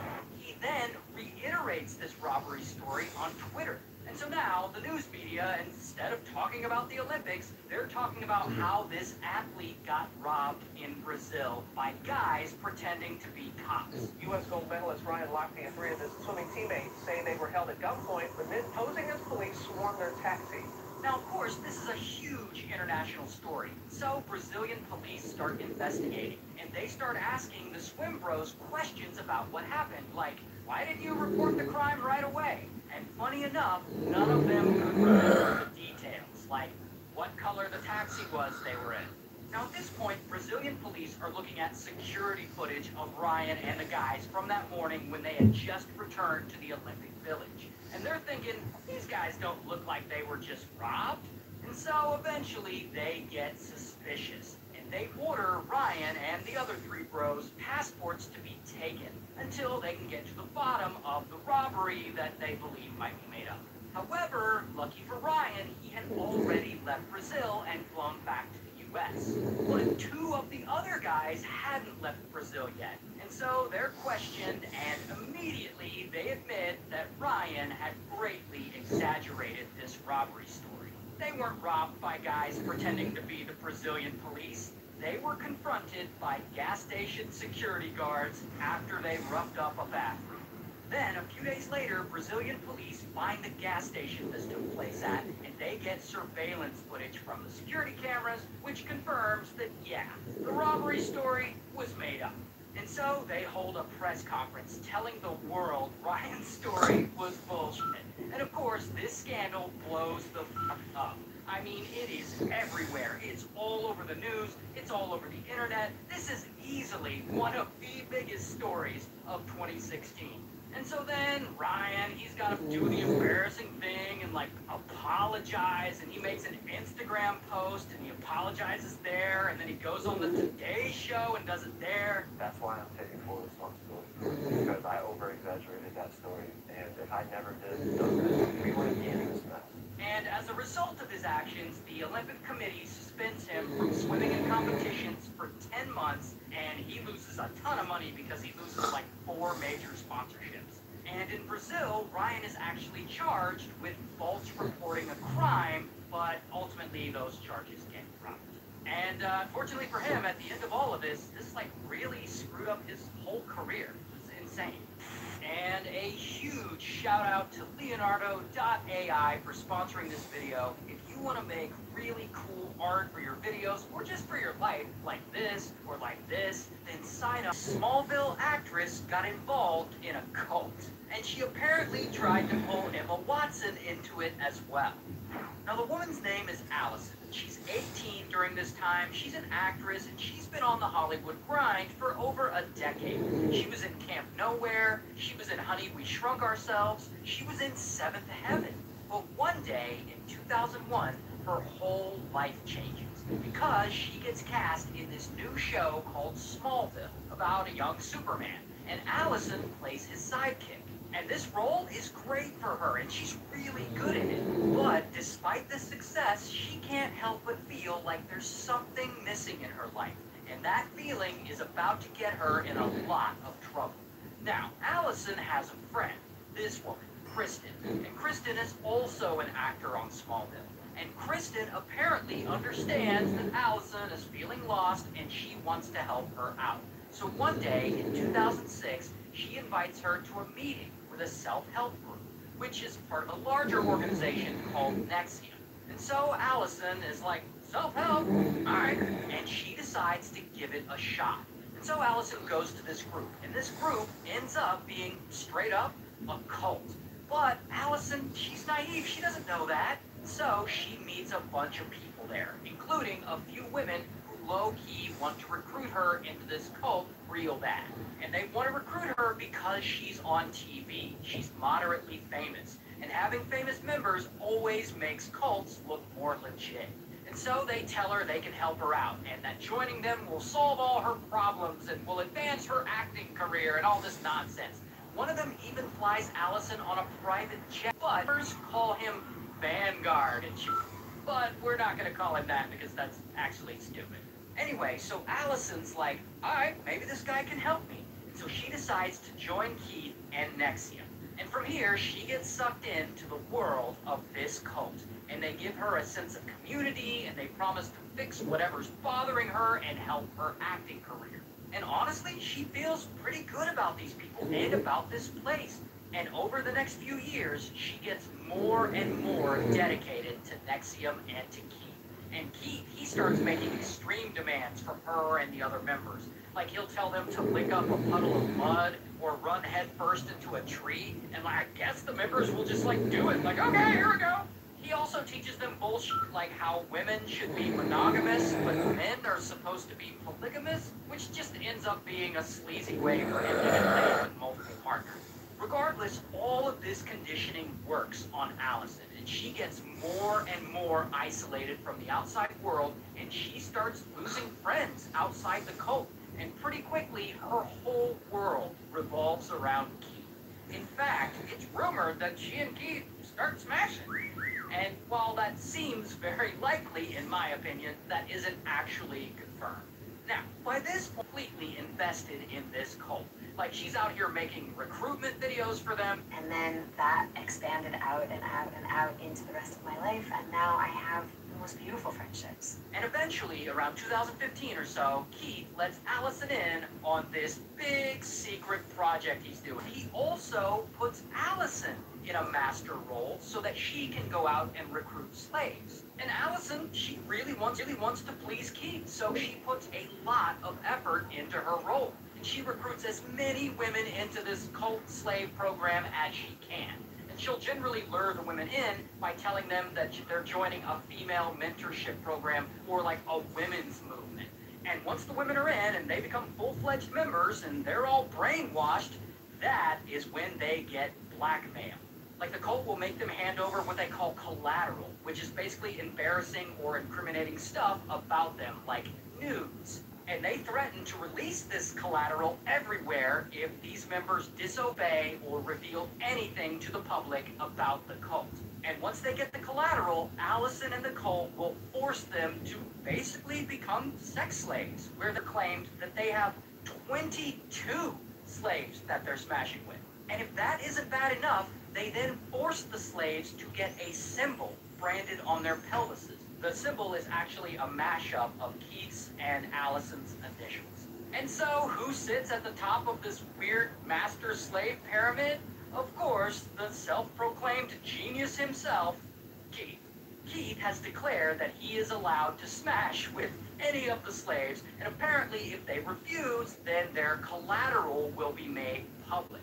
And allegedly, Keith himself has more than 50 slaves in this pyramid. And not only that, it seems like Allison even tries to recruit Emma Watson, Hermione herself, into this cult by tweeting at her. I'm a fellow actress like yourself and involved in an amazing women's movement. And 3 weeks later, she tries a third time. I don't think Emma Watson ever wrote her back. Hermione ain't trying to be a no-sex cult. But anyway, with all of the power Keith and the Masters hold over each of these slave members, it seems like he and Allison and the others can keep this weird-ass sex with the New York Times, and they expose everything. The abuse, the branding, the master-slave relationships, all of it. And then, in 2017, kaboom, the New York Times publishes the story and it goes public. And people read it and they're like, oh snap, the girl from Smallville is in a sex cult? And that gets the attention of the FBI. And so the FBI starts investigating. And Keith, I guess he gets word that the FBI is looking into him, and he leaves town and he moves from New York all the way down to Puerto Vallarta, Mexico. But unfortunately for him, the feds are pretty good at what they do, and they're also pretty good at finding people. So in 2018, they find him in Mexico, and with the help of the Mexican feds, bam, they arrest him. Here's his mugshot. The suspected head of an alleged cult that reportedly branded female members now faces charges in the United States after he was arrested and extradited from Mexico. And shortly after that, in New York, bam, they arrest Allison too. Here's her mugshot. And they also arrest some of the other cult members, the ones who rank high. And Allison takes a plea deal and she gets sentenced to 3 years in prison. While Keith, he gets charged with a bunch of stuff, including sex trafficking and sexual exploitation of a minor, because I guess one of the girls in the cult was underage, and he gets sentenced to 120 years in prison. Wow. So this wannabe TikToker is now going to prison for life. Now his name's Mohammed, and Mohammed is 26 during this time. He works in London as a delivery driver for a kebab restaurant. And bro loves to make TikToks. Mostly just videos of him acting like a goofy ass and doing whatever the hell this is and whatever the hell this is. Yeah, it seems like he aspires to be an influencer. But one day in 2021, he's at the kebab restaurant and he meets this woman, Louise. Louise is 71, she's a businesswoman, she eats at the restaurant a lot. And soon she becomes friendly with Mohammed and this other guy who works at the restaurant, Al-Jundi. Al-Jundi is 23 and he's a cook at the kebab place. And bro is kind of a sketchy dude, like he's always trying to con people. And over time, Mohammed and Al-Jundi start to notice Louise got money, like she's kind of rich. She owns a few super nice properties in London where she gives the money to her adult children. Al-Jundi and Mohammed learn this about her, and they're like, jackpot!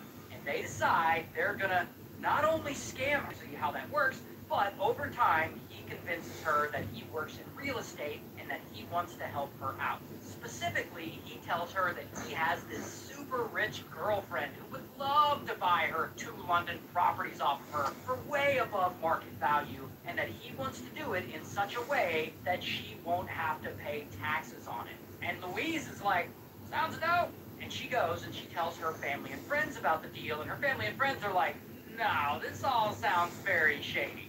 But unfortunately, I guess Louise isn't hearing them. For some reason, she trusts Al Jundy.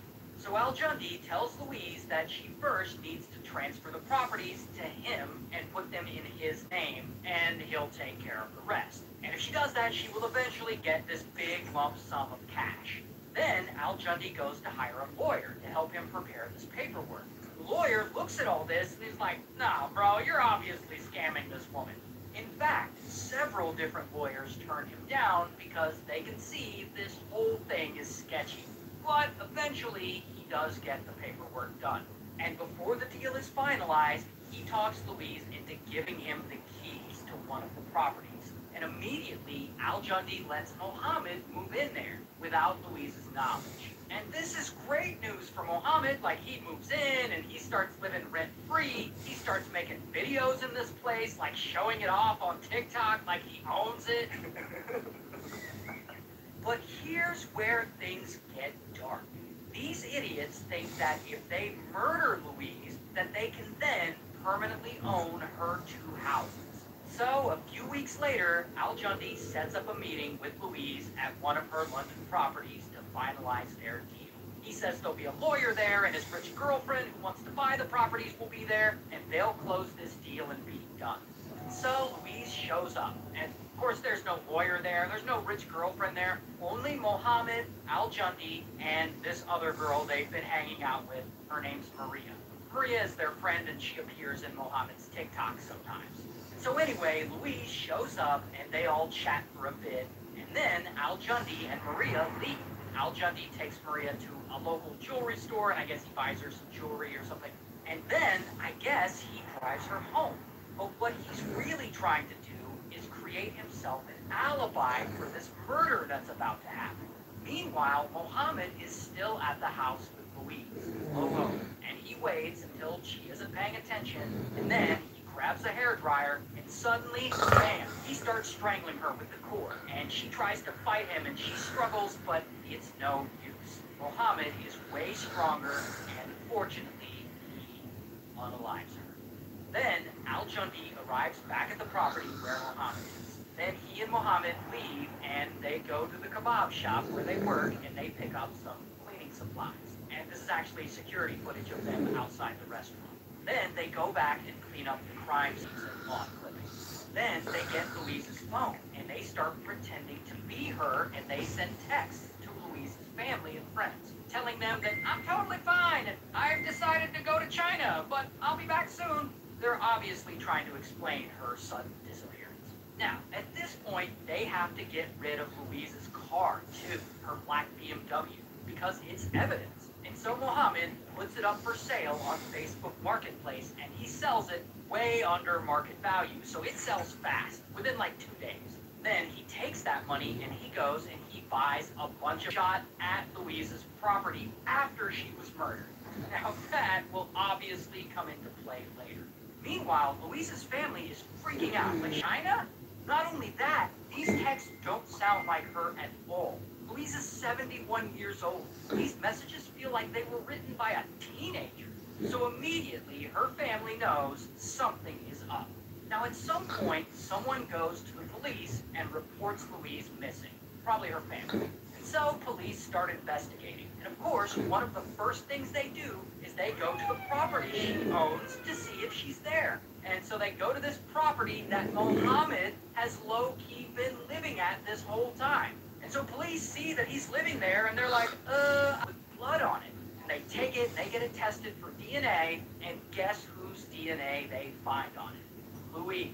Combine that with TikToks Mohammed posted of himself dancing outside of her house after she was murdered, and now Mohammed is a suspect. And police know that Mohammed and Al Jundy are friends. So they go and they search Al Jundi's house. And there they find the wheeled garbage bin where the guys had dumped Louise's body. Al Jundi had moved it there from the crime scene, thinking that no one would find it. Not only that, the day after the murder, Mohammed was giving Maria a ride, driving her home. And his dumb ass confesses to her by joking about it. Like, oh, I can't believe we really unalived that lady. So when police question Maria, of course she's like, yeah, he was joking about murdering that woman when he was driving me home the other night. And so, bam, they arrest Mohammed. Here's his mugshot. And also, bam, they arrest Al Jundi too. Here's his mugshot. And they both go to trial, and they're both found guilty, and Mohammed gets sentenced to life in prison, and Al Jundi also gets sentenced to life in prison. Good. So how is Pitbull, of all people, connected to this billion-dollar fraud scheme? Well, it all starts with this guy. His name's Jeff. And Jeff is 36 during this time, living in California, and the dude just fails at a lot of things. Like, he's had multiple businesses fail, he's behind on his mortgage, creditors are suing, he's even tried being a drug dealer, but that fails too. But then, one day in 2008, he's talking to his trailer. So you'd have like a mobile power source. It would look like this, just a trailer with solar panels on it. And so he builds it using information he found out. Here's the problem with this billion-dollar idea, though. Jeff, the ex-meth addict, doesn't really know what he's doing. He builds this mobile generator thing, and, you know, it looks good, but it only kind of works sometimes. Like, they break down all the time, if you can even get them working at all. But whatever, that isn't going to stop him. He starts a company called DC Solar. He is going to sell these things. And so he gets a business loan, and he hires a company to market his invention. And all this works, and he starts to get a bit of traction. A couple of years later, in 2010, Jeff finally hits the jackpot. He discovers something that's going to change his entire business. A few years before this, so that the government will give them a tax credit. What that means is Jeff can continue to make a subpar product that barely works and make a ton of money off of it. And that's exactly what he does. And he gets a bunch of contracts going. And by 2011, he gets a life-changing deal. Sherwin-Williams, the huge paint company, leases $29 million worth of generators from him. And again, they don't even want the generators, they just want the tax credit. So Jeff, he doesn't have to do shit, and he just made $29 million. Now at this point, he could use some of this new money to go out and hire like a bunch of engineers to make his generators actually function. But, of course, he's not gonna do that. Instead, he goes and spends the money on some dumb shit. But we'll get to that. Now, as part of his deal with Sherwin-Williams, they get to inspect the generators for quality, which Jeff's generators, they're not going to pass inspection. Come on, they suck. So he pulls this whole Jeff is doing anything shady, and he's going to coast on this success for a while. But here's the thing, though. All this money he's making, it ends up not being enough. His shady-ass business is going to crash unless he gets more. So he turns his solar panel trailer business model into a big Ponzi scheme, where he uses the new investors' money to pay off the old investors' leases. And this works for him too.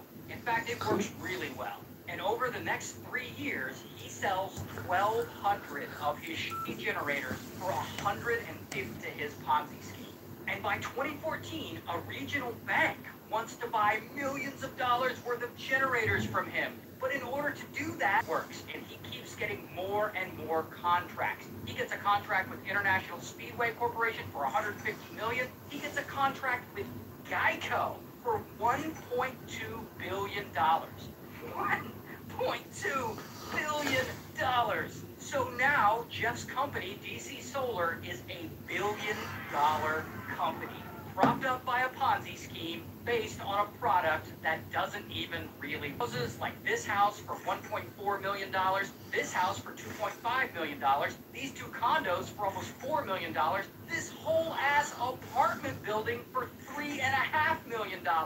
Dude buys 32 properties. And not only that, he buys 150 classic and luxury cars. 150! What do you even do with that many cars? He also buys a whole-ass semi-pro baseball team. He also sponsors a car in NASCAR. Like, that's his company right there, DC Solar. He also throws these crazy expensive company Christmas parties for his employees, paying top dollar for live performances. He even gets rapper-singer Pitbull to headline one of these parties. Like, here's a picture of Mr. Worldwide himself performing at one of these parties.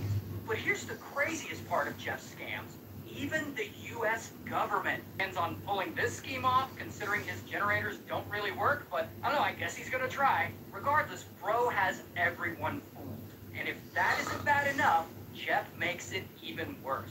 He decides to start lying and faking the amount of generators he has. Because remember, when these companies buy them, they aren't checking to see if the generators work or if they even exist. They just want the tax credits. So these busted-ass generators are just sitting in Jeff's warehouse, I guess. And in 2017, he only has 6,000 generators available, but he sells 17,000. So now he's selling inventory that, like, doesn't even exist. But I guess it doesn't really matter because dude has a billion-dollar company and more cars than he could ever drive, and he even has the government fooled. Until... Okay, here's the thing about Jeff and his company. Jeff obviously doesn't work alone. His company's fully staffed, like he has employees, and his employees can see that the company is selling generators, yet it has stopped building generators. So how are they selling something that doesn't exist? And at some point, one of their employees quits, and they go straight to the SEC, the Securities Exchange Commission, and they report Jeff and the company. So of course, the SEC starts investigating, and eventually the FBI gets involved.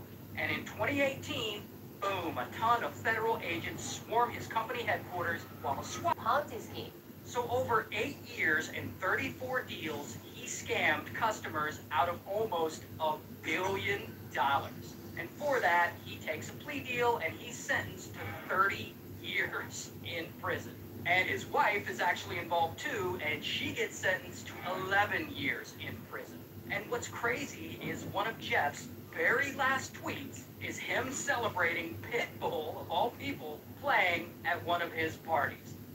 And thank you to Leonardo.ai for sponsoring this video. If you want to make badass art for your videos like this, or like this, or like this, then sign up for Leonardo.ai.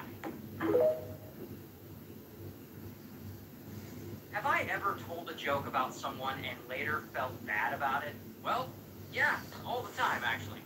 So this is Manti. Manti is 20 years old during this time, living in Indiana, and he's a college football star who everyone knows is going to eventually be in the NFL. But one day in 2011, Manti does something that's going to change his life forever. He responds to a friend's post on Facebook. The friend is this girl, Lene. And Lene is also a college student, but she goes to a different school. Now, Manti doesn't really know her. She just randomly added him on Facebook one day a few years before. But one day, he responds to something she posts on Facebook. And from there, they start chatting, and they hit it off, and they start tweeting each other, they exchange numbers, they become friends, and the more they talk, the more Manti is like the side of the country. Regardless, every night they talk, and they fall asleep on the phone together. It's, adorable. But then, one day, out of nowhere, something terrible happens. Lene gets into an awful car accident, and she's in critical condition. And to make it worse, when she's in the hospital, her doctors find that she has leukemia, so she needs a bone marrow transplant now. And so, members of Lene's family are calling and texting whoever over the next few weeks. Her condition gets worse and worse. And eventually, Manti's fears come true. Lene aimed that night. Plus, his grandmother just passed away too, so that is also weighing on him. And right before the game, he breaks down in the locker room. I mean, this girl was really important to him. And then Lene's sister tells Manti that before she died, Lene had preemptively written him a letter for every football game for the rest of the season. And in one of the letters, she says, "Babe, if anything happens to me, you promise that you'll stay there in honor of Lene." And so, bam, he goes out on the field and he plays an amazing game. 12 tackles, 2 interceptions. Bro is kicking ass out there. And after the game, he gets interviewed and he tells the press the awful news that both his grandmother and his girlfriend died on the same day. Knowing that, my girlfriend and my grandma are watching and they're right beside me, helping me, help my team win. And everyone feels so bad for him. And of course, this story blows up. People are talking about it. It's getting all sorts of coverage. His girlfriend, Lene Kekua, who was battling leukemia and died. But then things start to get really crazy. Because one day, randomly, Lene's sister calls up Manti. And in the middle of the conversation, out of fucking nowhere, Lene gets on the phone like, hey, I'm still alive. And Manti is like, what the hell? And so they eventually convince him that Lene had to pretend to be dead because she got into some trouble or something. I don't know, it's stupid. And so I guess he goes and tells his family, hey, my girlfriend's still alive. And his family is like, no, bro. Something weird is going on. And that is when they tell him something he definitely doesn't want to hear. They think Lene isn't real and that somehow Manti is being catfished. But here's the crazy thing, though. They're right. He is being catfished. Lene doesn't exist. Lene is actually this person, Naya. And Naya is just a random individual who friended Manti on Facebook one day and eventually developed a crush on him and wanted to catfish him. So in real life, Naya doesn't look like this. Naya looks like this. And so Naya had used another woman's photo and started catfishing Manti, and he kept it going for a long time. Like they would chat and text, and when they would talk on the phone, Naya would put on a feminine voice to fool him. And to be fair, bro's got a pretty good feminine voice. Babies, I'm just going to say goodnight. I love you. I know that you're probably more glorious with the boys. And yeah, turns out Naya is actually really good at doing voices. In fact, he's so good, he did the voices for not only Lene, but for all of Lene's family members who called Manti as well. All of them were fake. So anytime one of Lene's family members would call Manti, it was really just Naya calling from a different phone number, putting on a voice. That's insane, I know. But anyway, meanwhile, some reporters over on a sports blog, they get an anonymous tip and they start investigating and they figure out that Lene is, in fact, a catfish. And that is when they drop a bomb and they tell the whole world that Manti, this well-known college football star, his dead girlfriend, is rich or that he's secretly gay. And of course, Manti's all embarrassed because, like, who wouldn't be? He got tricked. And the media is all over this story, and they start questioning him directly about his sexuality. Are you gay? No, far from it. Far from that. Oh, but it doesn't stop there. Because unfortunately for him, that's when the entire internet starts clowning him. Twitter is lit up with jokes and so many memes. They're making skits about him online. Frickin' SNL does a whole bit about it. Lene was the hoax. She's not a real person. Oh! Right, now I get it. Oh man, Lene is gonna be pissed. And yes, even I made fun of it. I posted about it to my millions of followers saying, yeah, here I am choking Manti Te'o's girlfriend. And yeah, I know, it's a dumb joke, but I was one of those people who thought Manti was gay and that he didn't want to publicly admit it because, he's very religious. I guess he's very Mormon. And that the media caught him with his long-distance boyfriend, so they exposed him, and then he decided to lie to everyone and say, hey, I'm not gay, I was actually catfished. And yeah, a lot of people believe that, and I guess I did too. Regardless, the story eventually fell out of the news cycle to make into one of these crime videos. So I look into it and do research and find that, hey, the dude actually wasn't secretly gay and lying about definitely the victim of this other person's scam. So technically, I'm the asshole for dogpiling on him to my millions of followers when he didn't necessarily deserve it, and that's my bad. So yeah, sometimes I do say shit and then feel bad about it later. Because that answers that. But anyway, regardless of this scandal, afterwards, Manti goes on to play in the NFL, where he plays for about 8 years. And he does a lot of football commentary now, and he seems to be really good at it, so good for him. While Naya, on the other hand, the person who catfished, has since come out as trans and appears to have fully transitioned. So, good for her. Remember when this Hollywood actor almost started an international conflict? Now, his name is Seth Rogen, and you know who Seth Rogen is. He's been acting and producing for a long time. Well, one day in the late 2000s, he and his buddy are chilling, goofing around, probably smoking some of that Zaza, and they're talking about how TV journalists always interview dictators. And one of them makes a joke about how it would be funny if, during the middle of an interview, a journalist just blam, Evan Goldberg. So Seth and Evan are talking about this, and they're like, oh shit, let's make a comedy movie about that. And so, boom, they and another writer wrote a major note. They say, yeah, this idea is funny and all, but your story is about a fictional dictator. Why not make it about a real dictator?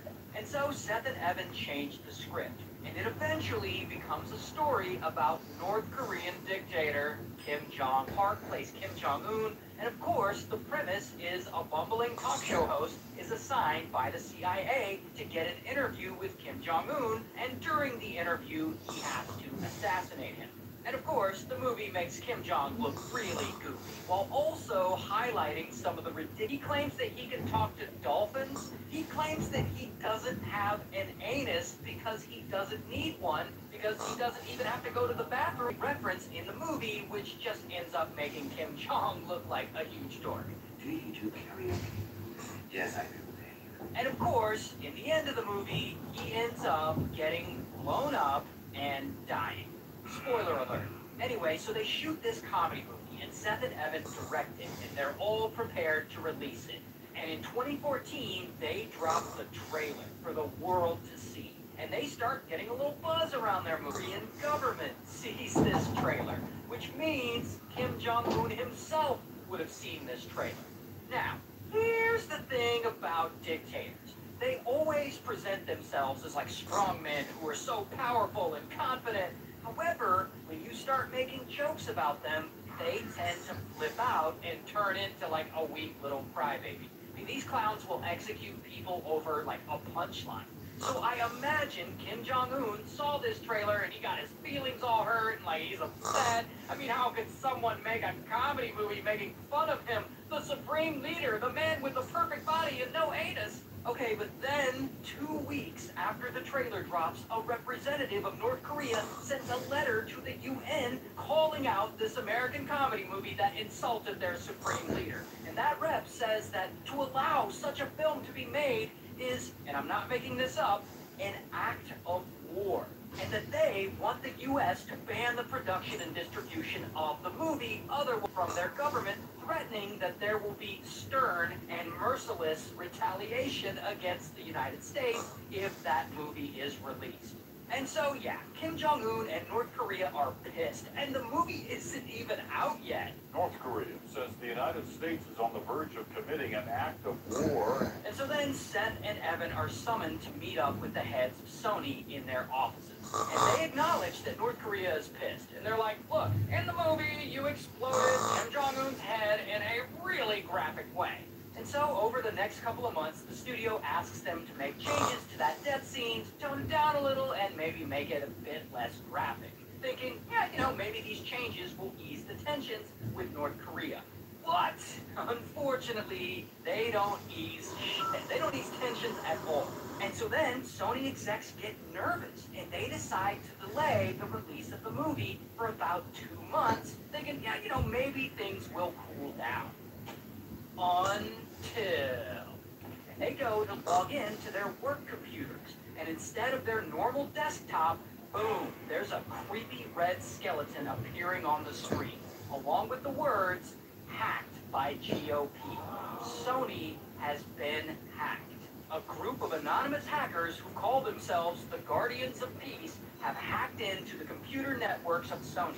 And these guys got access to everything. Internal emails, hadn't even been released yet. And then, kaboom! These hackers released all of it to the internet for anyone to see. They got all their employees, Sony, to lose millions in revenue. Allegedly, they lost around $200 million over this hack. And funny enough, these hackers specifically want Sony to stop the release of Seth's movie, The Interview. And they want any mention of it removed from the internet. So these Sony hacks. However, the broad consensus is that, yeah, they're lying, they're behind the whole thing. Anyway, about 2 weeks later, the Guardians of Peace hack Sony again. This time, they claim that they'll stop if Sony agrees not to release the movie making Kim Jong-un look bad. Oh, but it gets worse, because a week after that, they threaten a terrorist attack on the movie theater in New York where the movie is premiering. Plus, they say that they'll attack any theater that shows the movie. So yeah, now it's getting serious. And so, bam, Seth and James Franco cancel all their publicity appearances. And Sony hires personal security to, follow them around because now they're under a serious threat. While Sony, they pull all television advertising for the movie. Shortly after that, several major theater chains announced that they will no longer screen the film as they are now worried about a terror threat. And so, Sony has no other choice. They have to cancel the wide theatrical release of the movie altogether. And so the fate of this comedy movie that Seth and Evan worked so hard on is left hanging in the balance. And if that isn't crazy enough, the fucking president of the United States gives a press conference, and he has to make a statement on it. Sony's a corporation, suffered significant damage. There were threats against its employees. And so basically, he says that he understands why Sony canceled the theatrical release because, their employees were threatened. But he also says that he thinks Sony made a mistake. We cannot have a society in which some dictator someplace can start imposing censorship here in the United States. Imagine what they start doing when they see a documentary that they don't like, or news reports that they don't like. So then, after the president's speech, execs at Sony decide to change their mind and they revert to a limited time release in about 300 independent theaters in the US, and they get a wide theatrical release in the UK. And so Seth and Evan's movie is saved. And the hackers, they go away, they don't do anything else. No one was hurt, no one died, and Kim Jong-un went back to his normal life of being a dictator with apparently no anus. Do you remember that time Eminem got beat up and then sued for $1 million? Well, it all starts with this kid, Marshall. And Marshall's 9 years old, living in Michigan, and bro has a problem. The poor kid gets bullied a lot in school. I mean, he's only in the 4th grade, but Angelo's a little older, he's 11, he's in the 6th grade, but he is much bigger than Marshall. And Marshall, admittedly, has a big mouth. So D'Angelo bad, because it's winter and it's snowy out, and they're all outside. And the bullies, they see Marshall across the yard. And D'Angelo, I guess he puts a rock or something hard into a snowball, and he aims it at Marshall, and he throws it as hard as he can. And pow, it hits him, and Marshall stops moving. He's blacked out. And D'Angelo and his boys, they're like, oh shit! And they don't want to get in trouble, so they all run away. Later, Marshall gets sent home because he's hurt. And there, he isn't feeling so well. He's losing his vision in one eye, and his ear starts bleeding. So his mom, or someone, takes him to the hospital. And at the hospital, they determine that he has a cerebral concussion, and for the next 5 days, he apparently goes in and out of consciousness. Well, lucky for Marshall, he eventually recovers, but he's never the same. According to his mom, as a result of all this, not only was he physically injured, but he started exhibiting antisocial behavior and acting out. In fact, she's so upset by the damage this has done to him, she goes and files a lawsuit against the school district, claiming that they neglected to protect her son from harm while he was in their care. But unfortunately for her, the lawsuit is eventually thrown out on the grounds that the school district has like government immunity or something, and they can't be sued in this case. But whatever, they all eventually move on. So fast forward many years, and it's now the late 80s, and Marshall's a teenager, and he gets really into hip-hop and rapping, and he decides, I want to be a rapper. And over the next decade, he starts freestyling and writing songs and competing in rap battles, and he does this for years. He even puts out an album. And then, one night in 1997, his whole life changes. Because he's 25 years old now, and he competes in a rap battle competition called the Rap Olympics. I'm moving in for the hills. I got the trap set. I can tell you whack. I ain't even heard you rap yet. And he actually does really well. In fact, he does so well, he gets second place. Here's the thing, though. In the audience that night is an intern for Interscope Records. And this intern really likes what he hears. So after the show, he goes up to Marshall and he's like, hey, you're great.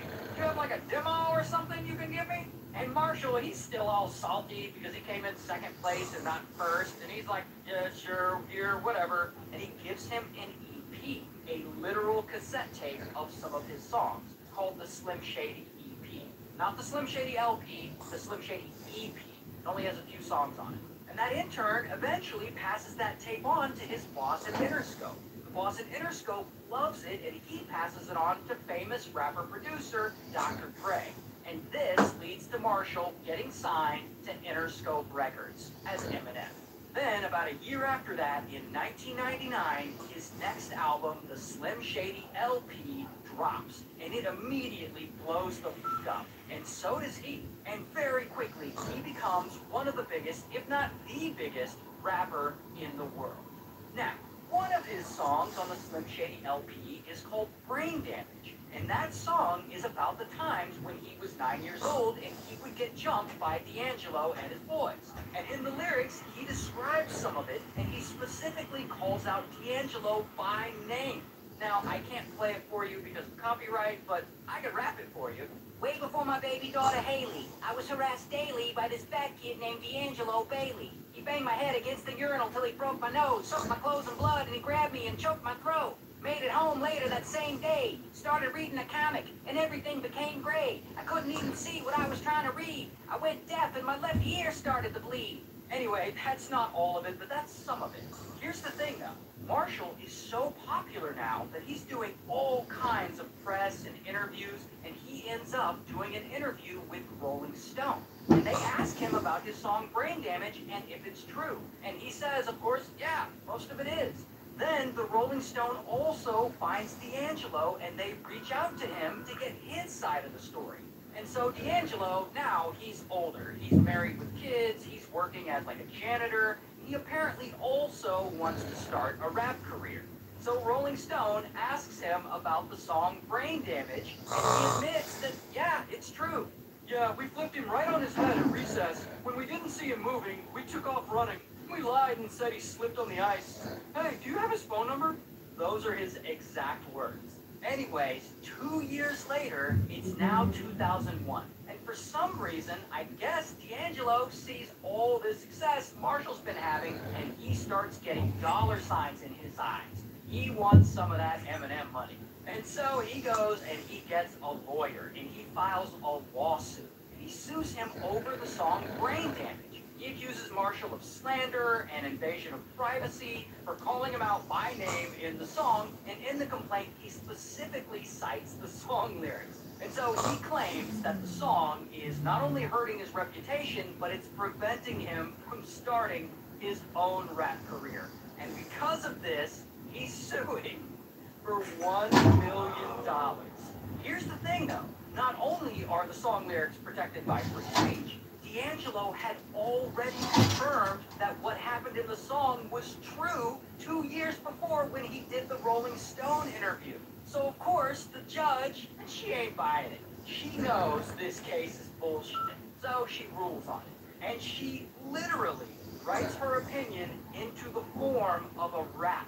And I'm not making this up. In her order, this is what she wrote. Mr. Bailey complains that his rep is trash, so he's seeking compensation in the form of cash. Bailey thinks he's entitled to some monetary gain because Eminem used his name in vain. The lyrics are stories no one would take as fact. They're an exaggeration of a childish act. It is therefore this court's ultimate position that Eminem is entitled to summary disposition. But that's not even the whole thing. That's just some of it. The order is actually pretty long. I'm not going to do the whole thing. However, I think it's pretty safe to say Judge got bars. So anyway, the judge dismisses the case, partly on the grounds that D'Angelo admitted in the Rolling Stone interview that he used to bully Marshall, and partly because the case is just being stupid. And so, and thank you to Leonardo.ai for sponsoring this video. If you want to make badass art for your videos like this, or like this, or like this, then sign up for Leonardo.ai. Here's what happened. Now, the kid's name is Daniel. Daniel's 15, living in Ohio, and he's a normal high school kid, and he loves playing football. It's a big part of his life. One day in 2006, his whole world changes because he goes on a snowboarding trip with his friends. So he's out, he's up on the mountains, snowboarding, goofing around, and suddenly, boom, he crashes hard, and he injures his spine pretty bad. In fact, it's so severe, any further damage could potentially paralyze him. So he can't run, he can't play sports anymore, including football, which is a huge deal to him. I mean, he's been playing football since he was younger. And suddenly he has to stop? Now what's he gonna do? But then, so he's bedridden, and he has to be home most of the time. He can't go to high school anymore until he fully recovers, so I guess he starts getting homeschooled, and this goes on for around a year. And during this year, he has to find a way to pass the time.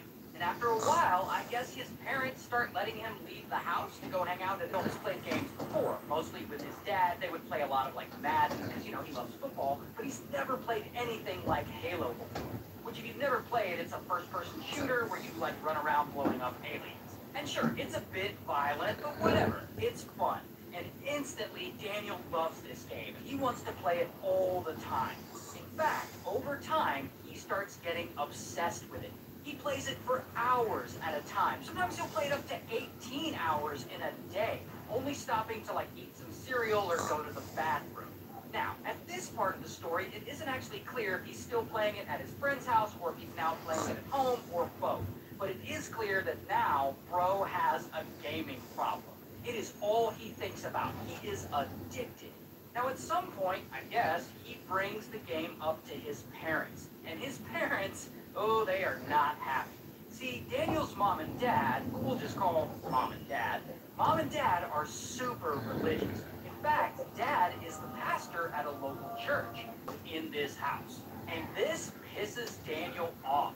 They just don't understand how much he likes this game. He doesn't have to play it at his friends' houses. Now what's he gonna do? And so at this point, it's 2007, and he is 16 years old now. And around this time, kaboom, Halo 3 comes out.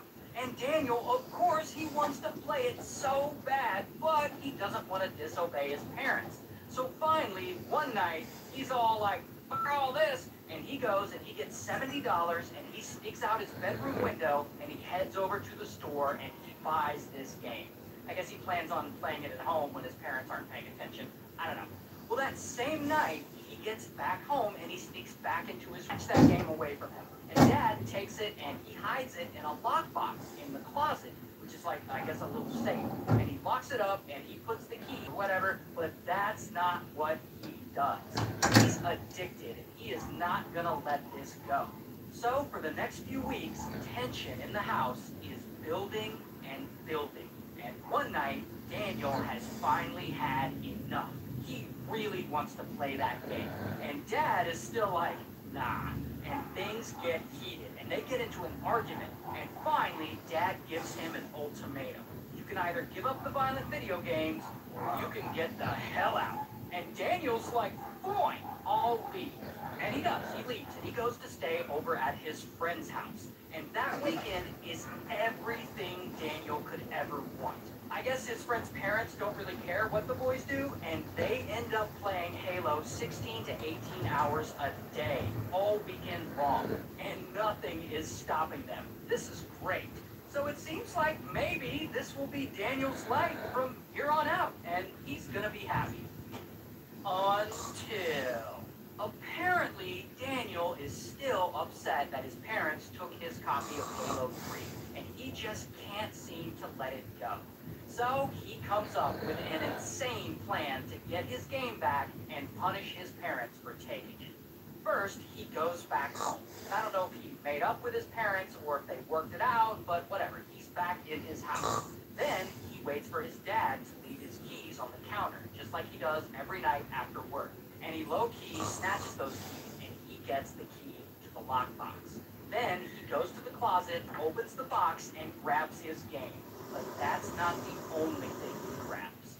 Dad also keeps a 9mm locked in that box. So Daniel grabs it to close their eyes because he has a surprise for them. And they're like, oh cool, a surprise? This will be fun.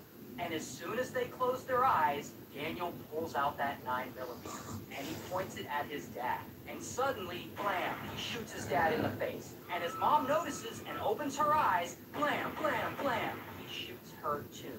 And she's unalive. Then, while Dad is on the floor, Daniel starts trying to put the pew-pew in his hand. Because I guess he's going to try to make it look like Dad shot Mom. But then, suddenly, ding-dong, someone rings the doorbell. So Daniel stops what he's doing and he answers it. And it's his sister and her husband. And they're there because they're supposed to watch the baseball game with Mom and Dad. Really need to come in because it's just chaos. Here's the thing though, Dad was shot in the face, but somehow he actually survives. And so he's still alive and he's on the floor and he can hear sister and her husband at the door. And he can't really talk because he's injured, but he starts moaning out as best as he can. So sister and her husband, they hear the moans, and boom, they push past Daniel, and they walk over to the living room, and they see the horrible scene there. And so sister, she calls the police, while husband snatches that pew-pew from Daniel's hands so he can't use it again. And then Daniel, I guess he doesn't know what to do. So then, boom, he grabs his copy of Halo 3, and he gets into the family van, and he starts driving to his friend's house. He is determined to play that game. But eventually, police catch up to him, and bam, they arrest him. And I don't have a mugshot, but here's a picture of him in court. Anyway, after all that, he gets sentenced to life in prison. While luckily, Dad survives, and he recovers. But unfortunately, Mom does not. Wow. So this is Wanda, and Wanda will do anything to be a cheerleader. Maybe even unalive someone. Now Wanda is just a kid. She's living in the middle of nowhere, Texas, but unfortunately, her dad can't be a cheerleader. And that is the end of her cheerleader dream. And this devastates poor Wanda. I mean, this is all she's ever wanted. How could he do this to her? But then, fast forward decades later, and it's the 80s. And Wanda is in her 30s now, and she's still living in the middle of nowhere, Texas. But now she's married and she's got a daughter of her own. This girl, Shauna. And Wanda, she's probably still got hang-ups about her dad not letting her be a cheerleader all those years ago. And so she decides to finally do something about it. She's gonna do everything in her power to make sure her daughter Shauna can be one. And she starts pushing her into it. And she starts investing a lot of money into Shauna's future cheerleading career with like modeling classes and private cheer lessons. Later, she gets her a spot at this insanely competitive gymnastics studio. And as time goes on, Shauna ends up, I assume, being pretty good at dance and cheer with all this training she's been getting. However, there's one other girl running the same popular girl circles, but Amber is just better than her at dance and cheer. Regardless, Shauna's mom, Wanda, keeps her eyes on her ultimate goal. She wants to officially get Shauna onto the school's cheerleading squad, and she'll do anything to make that happen. So, in 1989, Wanda puts a plan into motion. See, Shauna, she's now in the 7th grade. She's 11, and she's old enough to try out for the cheer squad. So Wanda transfers her out of her private school to a local public junior high so that she can try out. It's great for them. But then, guess who suddenly wants to try out for that team as well? Shauna's friend, Amber. But here's the absolute dumbest part of this whole story. I guess at this school, or maybe in this school district, to make the cheer team, you don't audition.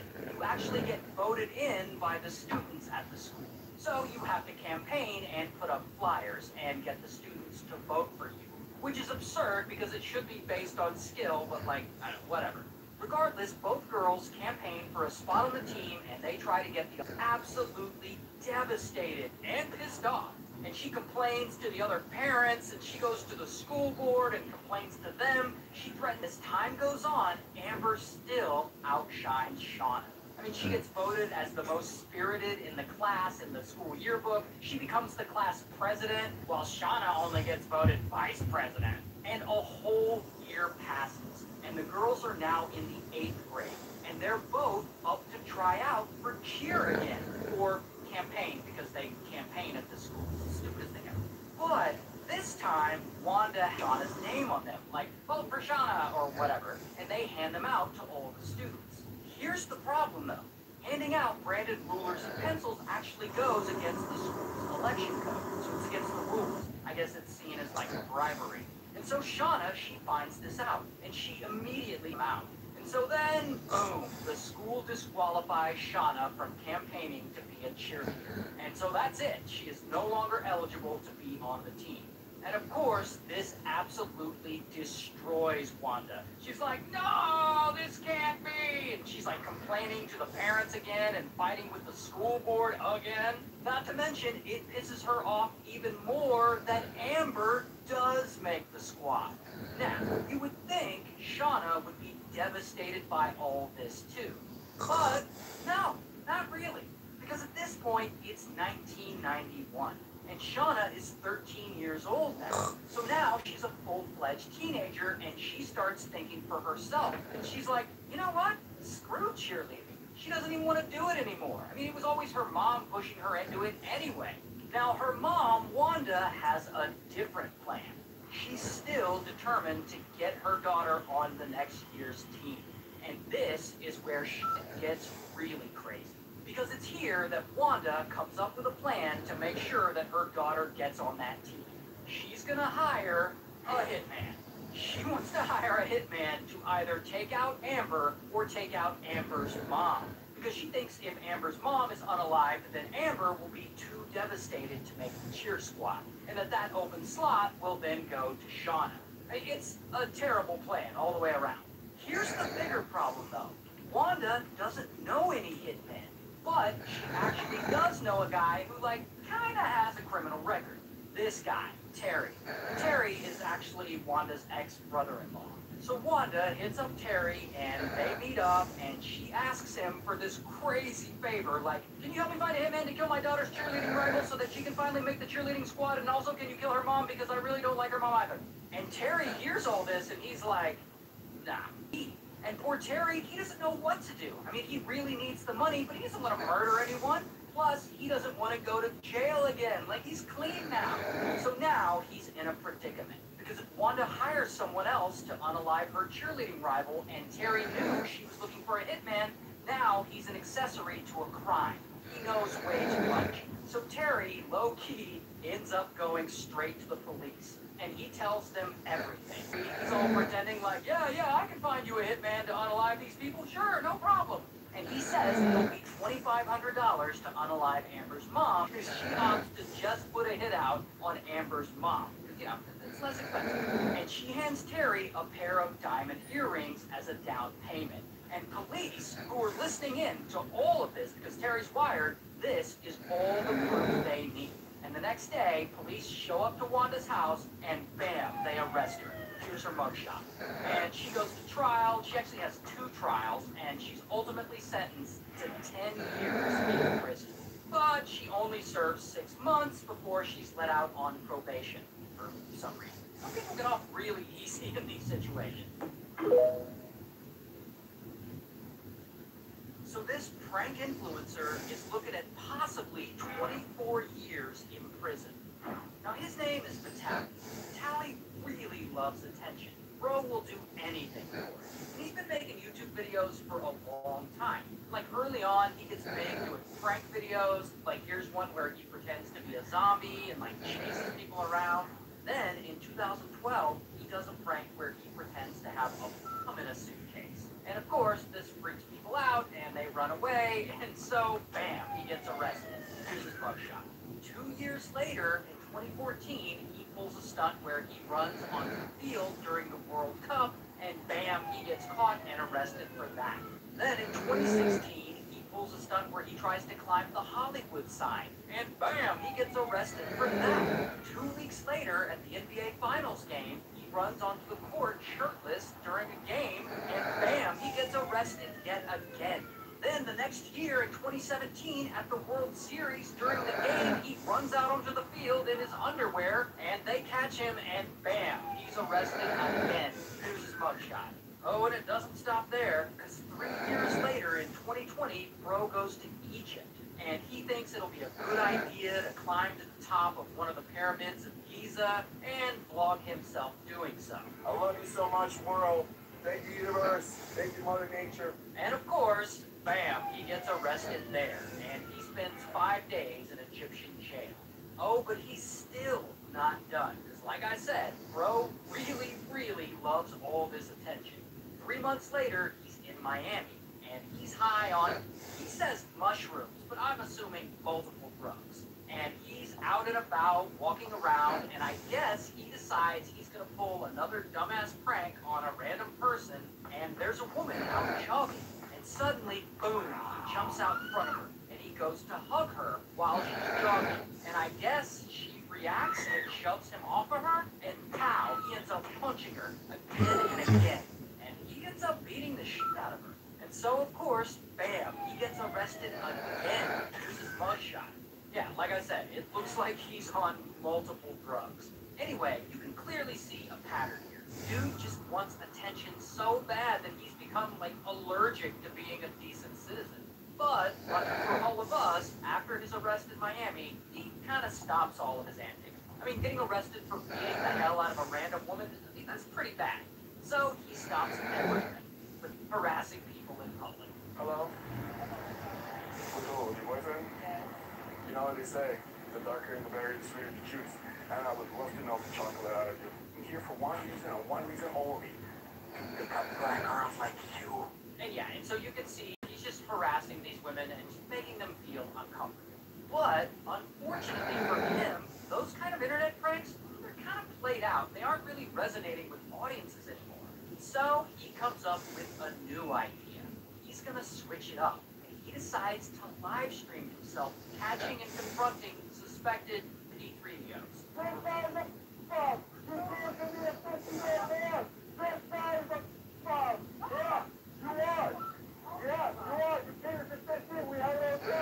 And this new series of videos, it's actually pretty successful for him. Like a lot of people watch it. However, there are also lots of accusations that most of these streams are fake or staged. Not only that, he starts getting accused of just luring random innocent people off of dating apps to meet up, and then he'll publicly accuse them of being a P3. In fact, he gets sued for it. Not once, but twice. And so that business venture eventually fails. And now we're in 2025, and Vastailen is 33 years old. And this is where he potentially screws his whole life up. Because Bro decides to get back into doing his internet pranks. But this time, he's going to do it specifically in the Philippines for some reason. And here, he decides to copy the antics of Johnny Somali and basically just go to an Eastern country and live stream himself harassing locals in public. Like what he does to this local woman. Madam, I'm gonna rob you if you keep walking away. I want to give you money. No, okay. Okay, because you got a cold and nasty liberal. Go get your vaccine. And then he goes and steals the hat off of this guy and like runs away with it. And he also runs into the back of a fast food restaurant and he starts harassing the workers there. And he also films himself harassing the security guard. I have a very important question for you. Can I show this up your dark hair and all. Then he jumps on the security guard's motorcycle and like steals it. And he just does a bunch of things that feel like, I don't know, maybe a 33-year-old man would have grown out of.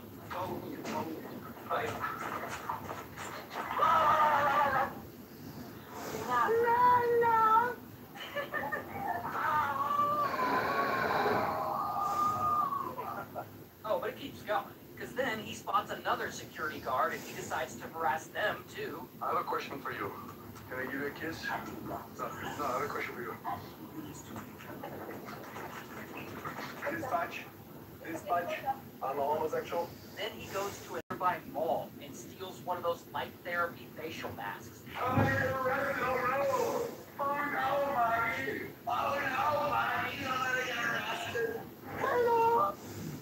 Then he goes and steals a whole ass pedestal fan. That's my only fan left in the chat. Chat, I told you. Charlie's back. Okay. And these aren't the only things he's done, but you know, this is a lot of it. And lots of people watch him stream, and they watch his clips online, and they like donate to him and his stream, and it just looks like he's gonna get away with all this and just continue being a turd. Until... You know who else was watching a lot of these clips? Apparently the Filipino police. Because a few days after all this, they find him and bam, they arrest him. Here's his mugshot. And this apparently just continues to be a joke to him. Because, I mean, look at him. He's like smirking in his mugshot like he did something. Not only that, he's also making faces to the camera as they're reading him his Miranda rights. It also looks like he's applauding himself as he's being arraigned. So yeah, not taking it seriously at all. Well, bro should take it seriously. Because the Philippines don't appear to be moving around. Because this story blows up over there. And it's all over the news. Like the whole country's talking about it. In fact, it gets so much attention that the president of the Philippines gets involved. And he films himself watching Vitaly's pranks, and he makes a whole ass reaction video to it and puts it on his YouTube channel. And here, the president actually says, foreigners who think they can humiliate Filipinos are done. This is an example that we are serious about our own country. So apparently there are no plans for the government to be lenient on him here. And while Vitaly hasn't been sentenced yet, he's looking at a possible 24 years in prison. And to make it worse, his trial for all this isn't even expected to start for another 2 to 3 years, which means he will likely be sitting in a Filipino jail for a few years before his trial even starts. So, I guess he finally got all the attention he wanted. Good luck with that. So this insane woman becomes a multi-millionaire by shoplifting makeup. So her name isn't reselling them on Amazon, that kind of stuff. And then one day in 2012, she starts an Amazon storefront that resells high-end makeup brands like Lancome and NARS and Tarte, or however the f*** you say it. And she like stores the inventory at her house, and she packs it up, and she's in her Amazon store to sell. And as you could guess, her online makeup business becomes her most successful business venture in her life. Because, you know, it's 100% profit. However, I guess this little bit of money isn't satisfying for Mac. And she's like, nah, not good enough. She wants to make more. So at some point, she comes up with a plan to get even more stolen makeup at a quicker rate. She's gonna have teams of people go out and steal it. And that's exactly what she does. She somehow gets these shady young women, all in their 20s, and let me tell you, it is absurd how well this scheme works. She's suddenly pulling in a lot of money. In fact, she's making so much money that in 2018, she and her family moved from Arizona all the way to California. And there, she buys a $1.3 million house. So her Amazon store must be doing pretty well. But even still, Mac is like, nah, not good enough, and she wants to make more. So in California, she decides to level up her game. And at this point, her husband she'll message them on Facebook or WhatsApp or another app where they can text, and she'll send them all the instructions to steal from these stores, and she'll also send them like long shopping lists of merchandise to get. So then the California girls will separately go to Ulta or Sephora or wherever Mac tells them to go. Of course, they're not a normal customer. They're low-key stuffing their purses with makeup and brushes and all kinds of stuff. And the whole time, Mac is like texting them, asking them for updates, making sure they get every single item from her list. And she actually ends up being kind of a hard ass of a boss. But it must be a pretty tight operation because these girls don't get caught. So Mac keeps sending them out again, and she wants more. And so she instructs the girls, she wants more. And so she instructs the girls to steal more than makeup. And she starts sending them to lens crafters and other stores to steal like sunglasses. And she makes them start stealing purses. And she resells all of that on Amazon too. And that does really well. However, outside of the state of California and go national. And so she starts sending the California girls to retail stores in different states across the country. That way they're not hitting up the same stores over and over again. And she'll send them money for flights to the East Coast, and she'll pay for their rental car, she'll pay for their hotel, and each of the girls will fly to a new city, head to a store, and steal some makeup and more things. And then they'll give it to Mac, and she'll sell it on Amazon for a profit. And this is actually a picture of a bunch of the stolen makeup that Mac has stored at her house. I guess she keeps all of the inventory there. And if you're like, Ray, why would these young women risk getting caught and being thrown in jail over this? Because they're actually making a $1.8 million. $1.8 million from stealing makeup.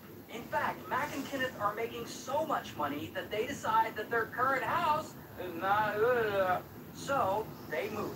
Not too far away, but in 2021, they moved to a much bigger house because they're like balling now.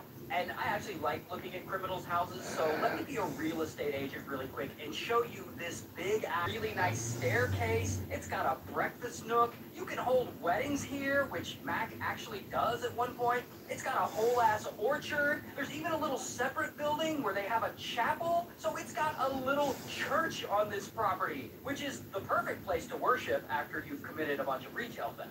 So anyway, Mac's operation keeps going for more than 10 years, while Mac herself has managed to make almost $8 million until... Okay, so here's the thing about these makeup and retail stores. These stores often know, and they'll sometimes hand over any surveillance footage they have. So at some point, the California Highway Patrol and Homeland Security, they get word of some of these thefts, and they start investigating and looking at some of this surveillance footage. And of course, on some of this footage, they can see the California girls doing their thing. And eventually, they're successfully able to identify 2 of them. And then, one day in 2023, the 2 California girls hit up in Ulta to steal a bunch of stuff, and they're walking out of the store with their purses all full of makeup that they didn't pay for, and that is when police swoop in, and bam, they arrest them. Then, police get a warrant to search one of the girls' phones. And in that phone, they find all those to steal, and so, bam, they arrest Mac. And I don't have a mugshot, but here's a picture of her getting arrested in real life. Also, bam, they arrest her husband, Kenneth. Here's a picture of him getting arrested in real life. And both Mac and Kenneth, they take a plea deal, and he gets sentenced to 5 years in prison, while she also gets sentenced to 5 years in prison, and they're both ordered to sell their big-ass new house to pay restitution to support.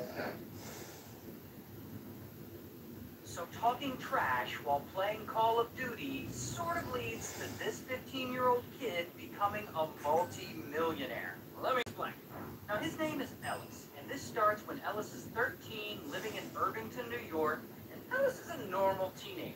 But one day, around 2016, he's playing Call of Duty Ghosts online. And he's trash-talking the other kids like, I'm doing your mom, or whatever they say. And one of the guys he's talking to comes back and says, yo, how's the weather in Irvington, which is where Ellis lives?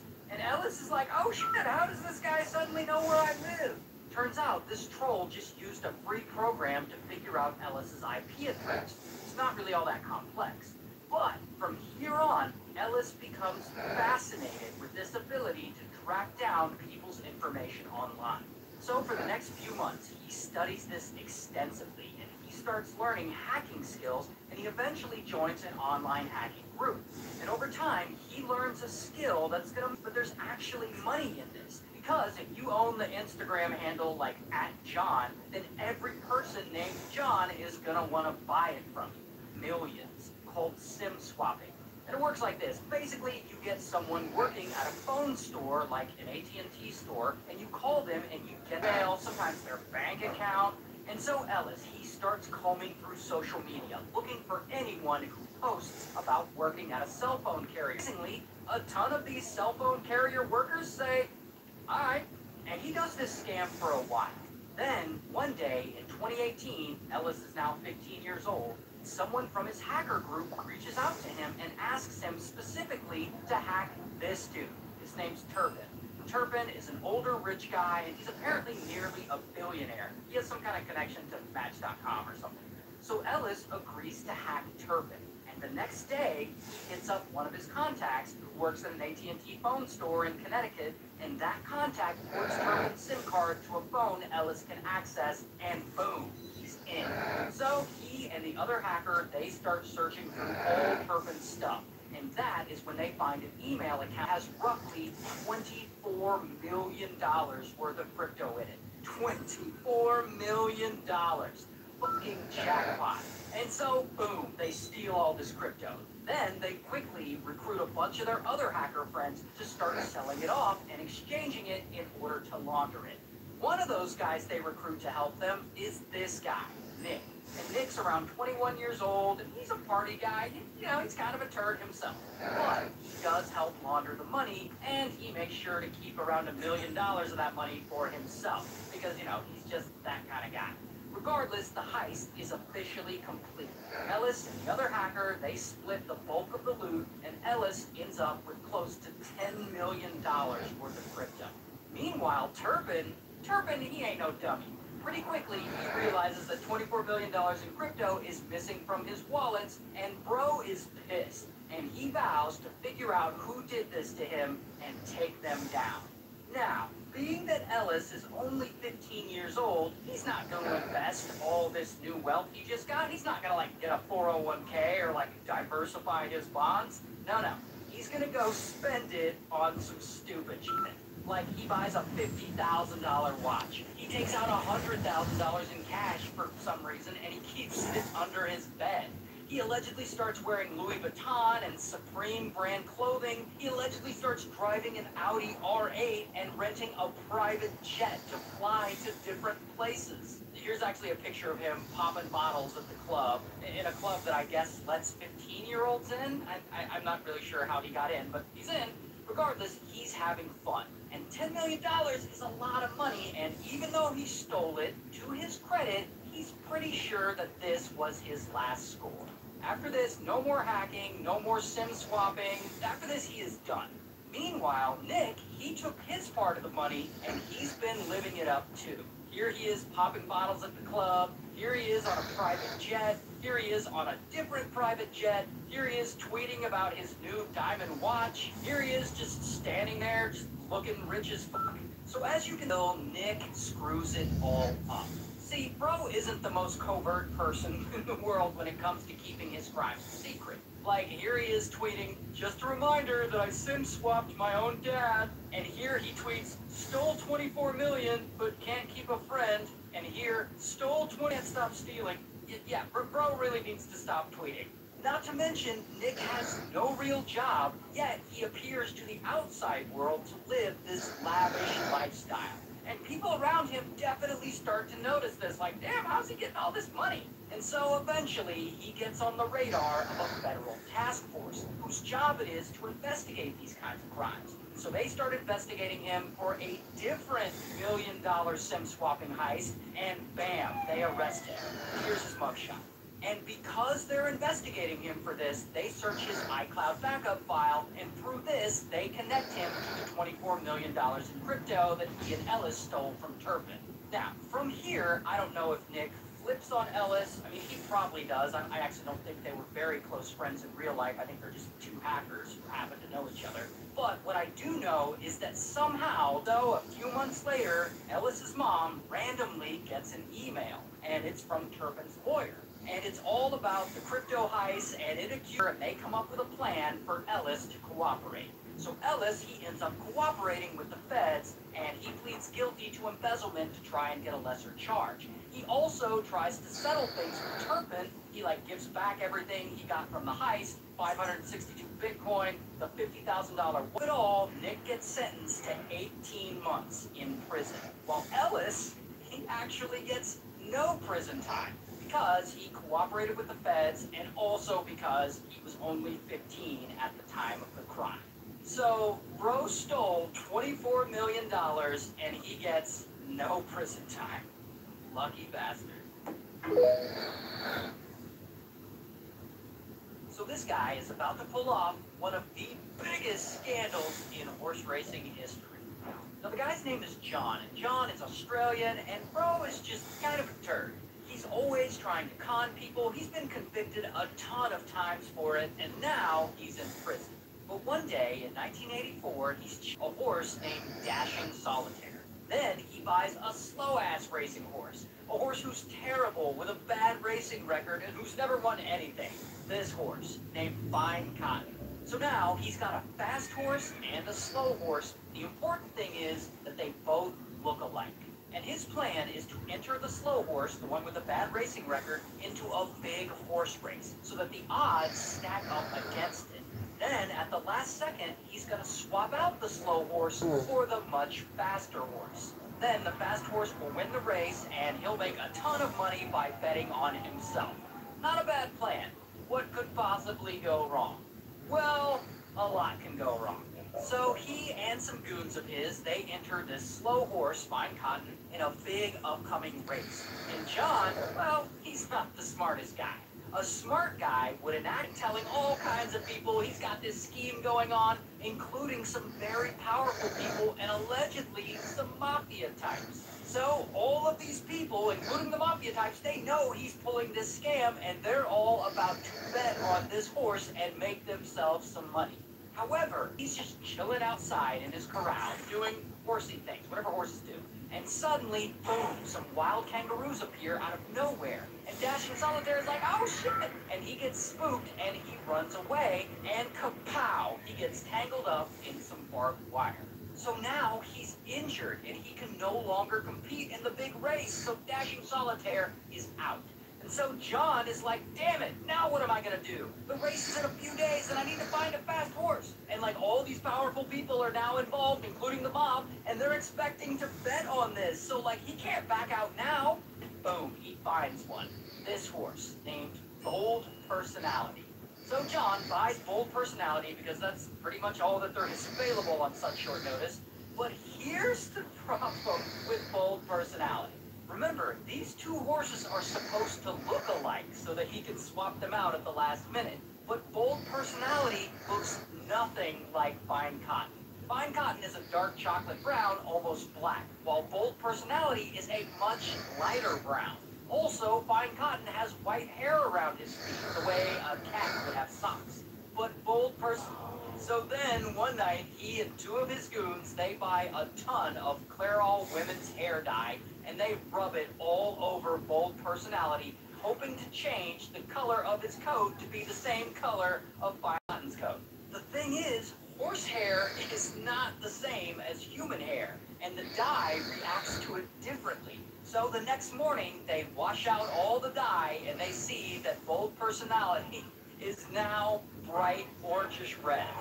And so they're like, oh shit, what are we gonna do now? Our horse is orange. So they get a bunch of shampoo, and they spend hours shampooing out the dye the best they can, and they get Bold Personality mostly back to his original color.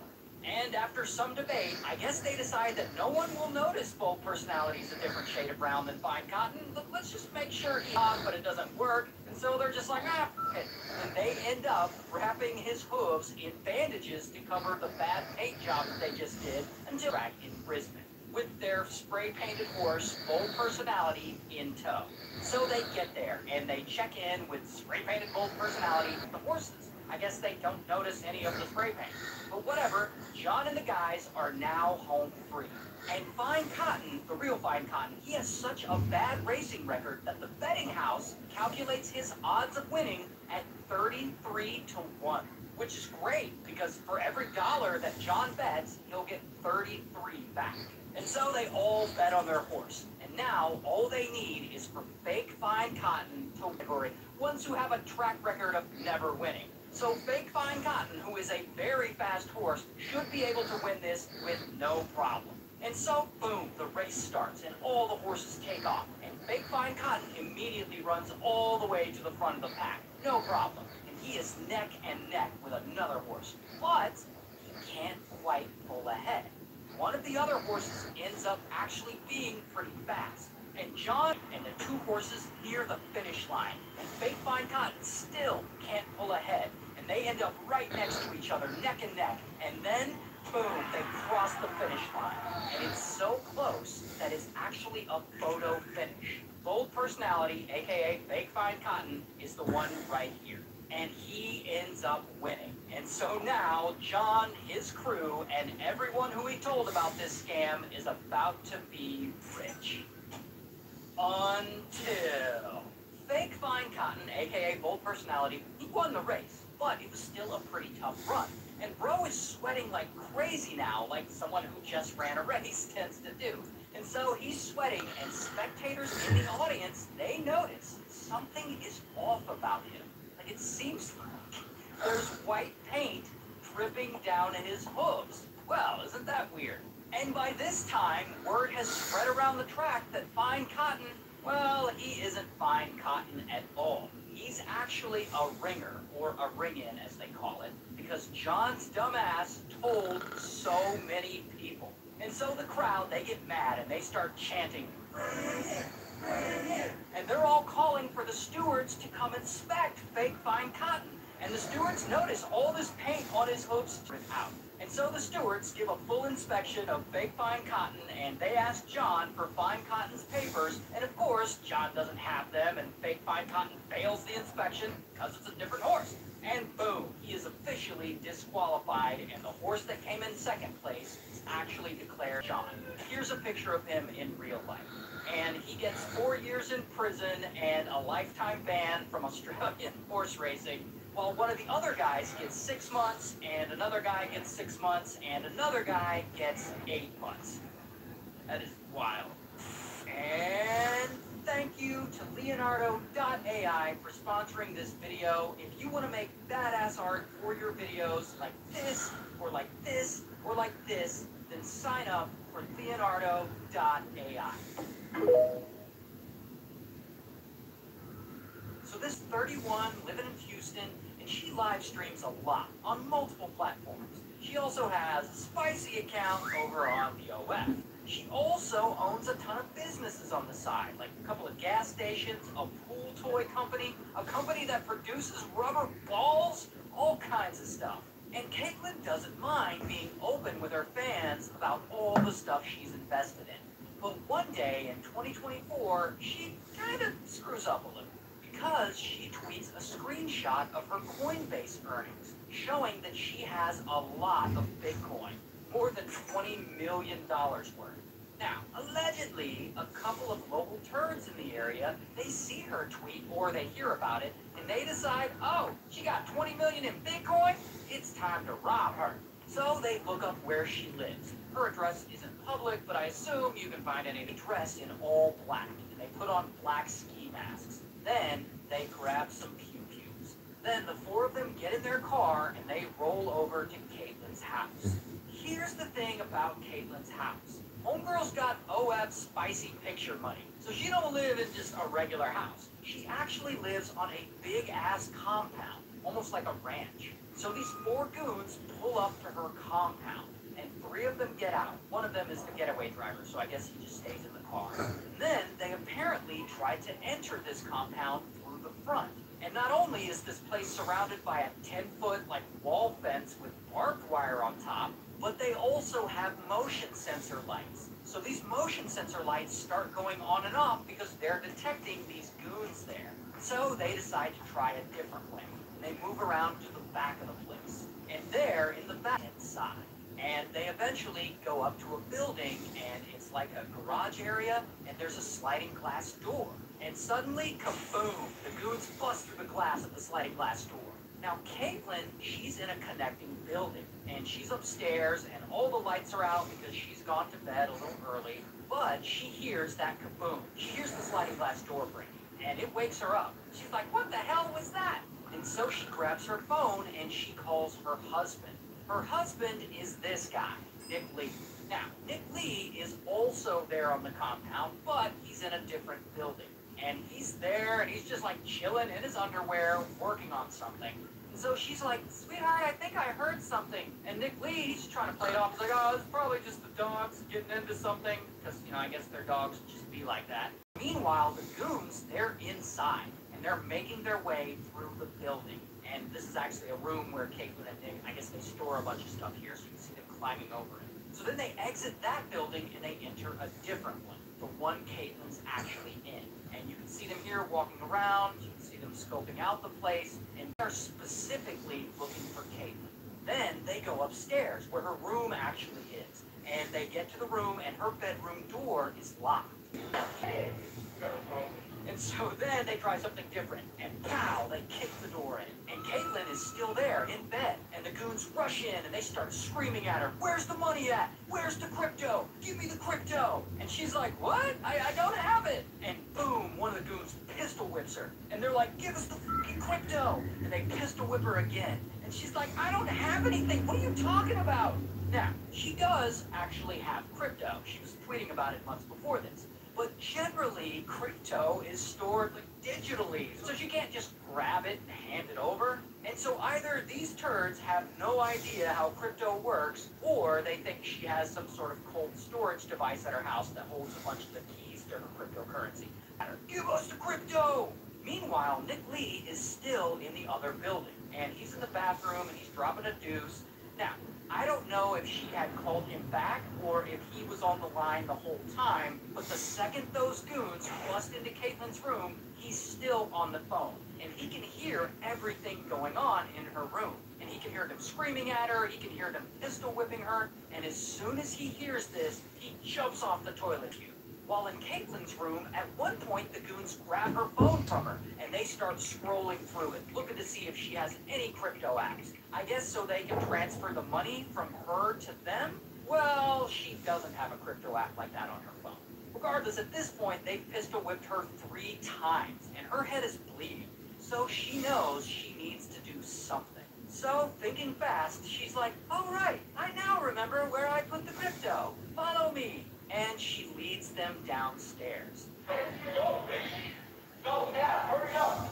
Hurry. Go.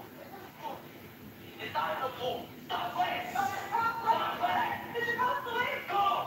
Then she leads them out of that structure and across the way toward a different building. And in that building, she knows that's where her husband is, Nick Lee. Here. Come on. Go. So Nick Lee waits there for a moment, with his pew-pew, waiting for them to show up. And so Caitlin leads them inside and up a staircase. And Nick Lee is standing at the top of that staircase. And suddenly they're like, oh shit! And they immediately freak the fuck out and they quickly run away. And then they exit the property and they get in their car and they all flee. And after that, Nick Lee takes Caitlin to the hospital. She had some cuts from all the pistol whipping, confesses to the crime, and he ends up snitching on the other 3. And so, bam, they all get arrested. And they haven't released any of their mugshots yet, so I don't have any pictures of any of them. But here's the crazy part. They're all actually teenagers. The oldest goon is only 19. The youngest goon is 16 years old. That is wild. So this guy stole stole a dead body, and Gene Hackman watched him get arrested for it. The story is wild. So it all starts with this guy, Graham. And Graham is a rock country musician living in California, and he's not super famous, but he loves drugs, like the hard stuff. Bro is always high on something. And one day in 1973, he and some friends take a little trip out to Joshua Tree. Joshua Tree is a desert in California where hippies like to go and do drugs. So he and some friends end up in this hotel around Joshua Tree. Now, one of his friends is supposed to be in charge of making sure Graham doesn't overdo it with all the drugs he takes. This guy, Michael Martin. Michael Martin is Graham's friend and his assistant. However, at one point, Michael Martin leaves the hotel and is into drinking tequila with him. And the two ladies are like, nah. So Graham's like, cool, more tequila for me. And he drinks a ton. Then, once he's all wasted, he decides it'll be a good idea to do some morphine. So then he does a ton of that. Then, as you can imagine, I guess he does too much, and suddenly, boom, Graham becomes unresponsive. And the ladies are like freaking out, like, oh my god, he just OD'd. Then his pants and shoves the cubes directly up Graham's butt. Like she actually gives him an ice cube suppository. And surprisingly, this works. It like jolts him awake and he gets up and he's like walking around the room and now he suddenly seems fine. However, shortly after he sits down, he falls back asleep and he eventually stops breathing. And again, the ladies are freaking out. They don't know what to do, so they call an ambulance. But unfortunately, it's too late and Graham has overdosed and he doesn't make it. And as crazy as that is, it's not nearly as crazy as the attempt to steal his body. So 2 months before this, Graham just happened to be Kaufman and he says, man, when I die, just spread my ashes out in Joshua Tree. And Kaufman hears this and he's like, alright. So fast forward 2 months, and now Graham has died. And Kaufman, I guess, he wants to be a real one and grant Graham his last wish. Scatter his ashes in Joshua Tree. And so Kaufman calls the local coroner's office and he asks where Graham's body is. And they inform him that Graham's body is actually about to be flown from California all the way back to Louisiana so he can be buried there, where some of his family lives. And Kaufman can't let that happen.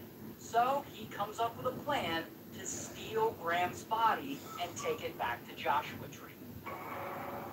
First, he contacts Michael Martin and gets him involved in the scheme. Then the two dress up like they work at a funeral home. Then so happens to own a hearse. And it's a piece of shit and it's all run down and it has no license plates, but it's a hearse. So they borrow it.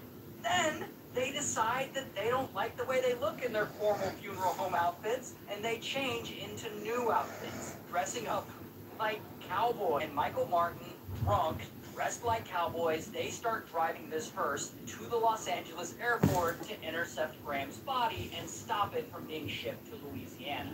So they get there, and they're at the airport, and they pull up to the loading dock, which is basically just a big airplane hangar. And the manager, that they're there to pick up Graham's casket and body and transport it over to a different airport. And I guess the dock manager's like, hi. And Kaufman signs some paperwork, and they're all ready to take this body and put it in their hearse. But then a police car pulls up, and it's blocking the door of the hangar, which means it's blocking Kaufman and Michael Martin in. And instead of being all afraid, Kaufman is so drunk that he's just like, hey buddy, move your car. And the cop is like, sure, sorry. And then Kaufman's like, and while you're here, can you help us lift this casket into the car? And the cop's like, sure. And so now the police officer is unknowingly helping them commit the kaboom. He crashes into the door of the hangar. And from there, the cop doesn't do anything. He just lets them drive away. And the 70s were what Graham specifically wanted was to be cremated and have his ashes scattered across the desert. But he's not exactly cremated. So, Kaufman and Michael Martin, they unload the casket and they douche it with 5 gallons of gasoline and they set it on fire. And they start driving back to Los Angeles. But here's the thing, they're both still pretty drunk. And along the way, suddenly, boom, Michael put them in handcuffs. And so Kaufman and Michael Martin are standing there waiting in handcuffs while the highway patrol goes to check on other people involved in the accident. And that is when Kaufman and Michael Martin are like, fuck all this, and they jump in the hearse and they speed away. Here's the thing though, Kaufman and Michael Martin still haven't been caught. And the police now know Graham's body was stolen from the airport. And they've been investigating and they've pretty much figured out it was Kaufman and Michael Martin who did it. Meanwhile, Kaufman, for some reason, he decides to rent out his house for people who are like, it's a movie starring a young Gene Hackman.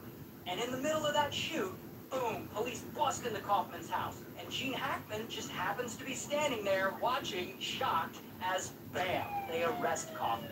Here's a picture of him in real life. Then the next day, Michael Martin surrenders himself to police, and I unfortunately couldn't find any pictures of him online. But here's the crazy thing though. Because it's the 1970s, I guess exactly know what to charge these guys with. So they get charged with theft of the casket, not of the body, because a human body would pay a fine of $1,000 total. So after all of that, they only had to pay like $1,000 fine and no jail time, and they just got away free. The 70s were insane. Huge for him. And the first thing he does is he comes into that office and he starts making some changes. He hires a bunch of new staff and he starts treating some of the holdover staff from the previous administration like trash. Like he starts having beef with a bunch of them. Like he's always picking on these employees. Like he'll give them duties that just aren't supposed to be their responsibility. And when they question their new role, he'll go off on them. He also lays down a bunch of... They notice that Tellez isn't playing by all the rules himself. In fact, he's getting pretty close with one particular member of the... Having lunch together, going on long walks together, and pretty quickly Tellez moves to the cubicle next to hers. And so the staff sees all this and they're like, okay, it seems like he's smashing with this employee, which an elected government official in this position is not supposed to do. And this, of course, pisses the staff off even more. And some of them start filing formal complaints. But most of this seems like office politics, so the city says there's not much they can do. So then what do these employees do? They decide to get proof that this inappropriate relationship is actually taking place. And they start playing detective. And one day, one of them waits for Tellez and Roberta to leave together on their break. And this employee follows them because they want to catch them on camera, fooling around or smashing or whatever it is they do. They meet up in secret. So this employee follows them day after day after day. After about 2 months following them around, they need evidence of an inappropriate relationship between a government official and his staffer. Then one of the employees decides to give this footage of Tellez and Roberta to this guy, Garman. Garman is 69 years old and he's an investigative journalist. And he's been the best investigative journalist. And he investigates. And he interviews a bunch of current and former employees. And of course, these office ladies are giving him all the dirt. And in 2022, boom, Garman publishes an article about Tellez in the Las Vegas Review-Journal. Plus, he releases the video of him in the public administrator's office. And of course, all of this makes Tellez look really bad. Not to mention, I'm sure his wife isn't too happy about this alleged affair either. And so this pisses Tellez off. He is not going to let this slide. Now, does Tellez go and murder all these women for doing this? Well, we'll get to that. But first, Tellez has to respond, and he puts out several statements saying that he's not actually a bad boss and that there's nothing going on between him and Roberta, that she's just a co-worker, and they meet in the parking garage sometimes in the back seat to discuss work things in private, and also that he really loves his wife and he would never cheat on her. Sure, buddy. Now, as bad as that is, Garman isn't done. It looked terrible. Not only that, it's an election year, and Tellez is up for re-election. I'm not Tellez, and I'm your part-time public administrator. What? Unfortunately for him, all of this bad press is just killing his campaign. In fact, one of his subordinates, like one of the staff who has hated him this whole time, is so pissed off at him for being such a terrible boss, she decides to run against him in the primary election, and she ends up winning. So now, Tellez's political career is basically over. And when his tenure ends, he's going to be unemployed. So the workers in the office turned against him, the press all turned against him, and Gehrman is about to publish his 5th point. Tellez could maybe do some soul searching, maybe even self-reflect on his own behavior, try and figure out what he did wrong to upset all of them. But that's not what he does. Instead, he decides to blame everyone but him for his downfall. Specifically, he focuses on one person, Gehrman. And he comes up with a plan to get revenge and make sure Gehrman can never write about him again. First, he puts on a disguise, bright orange shirt and hat to hide his face. I guess he's trying to look like a city worker. Then he grabs a knife, and then he drives over to where Gehrman lives, he parks, and he approaches his house. And a neighbor's security camera actually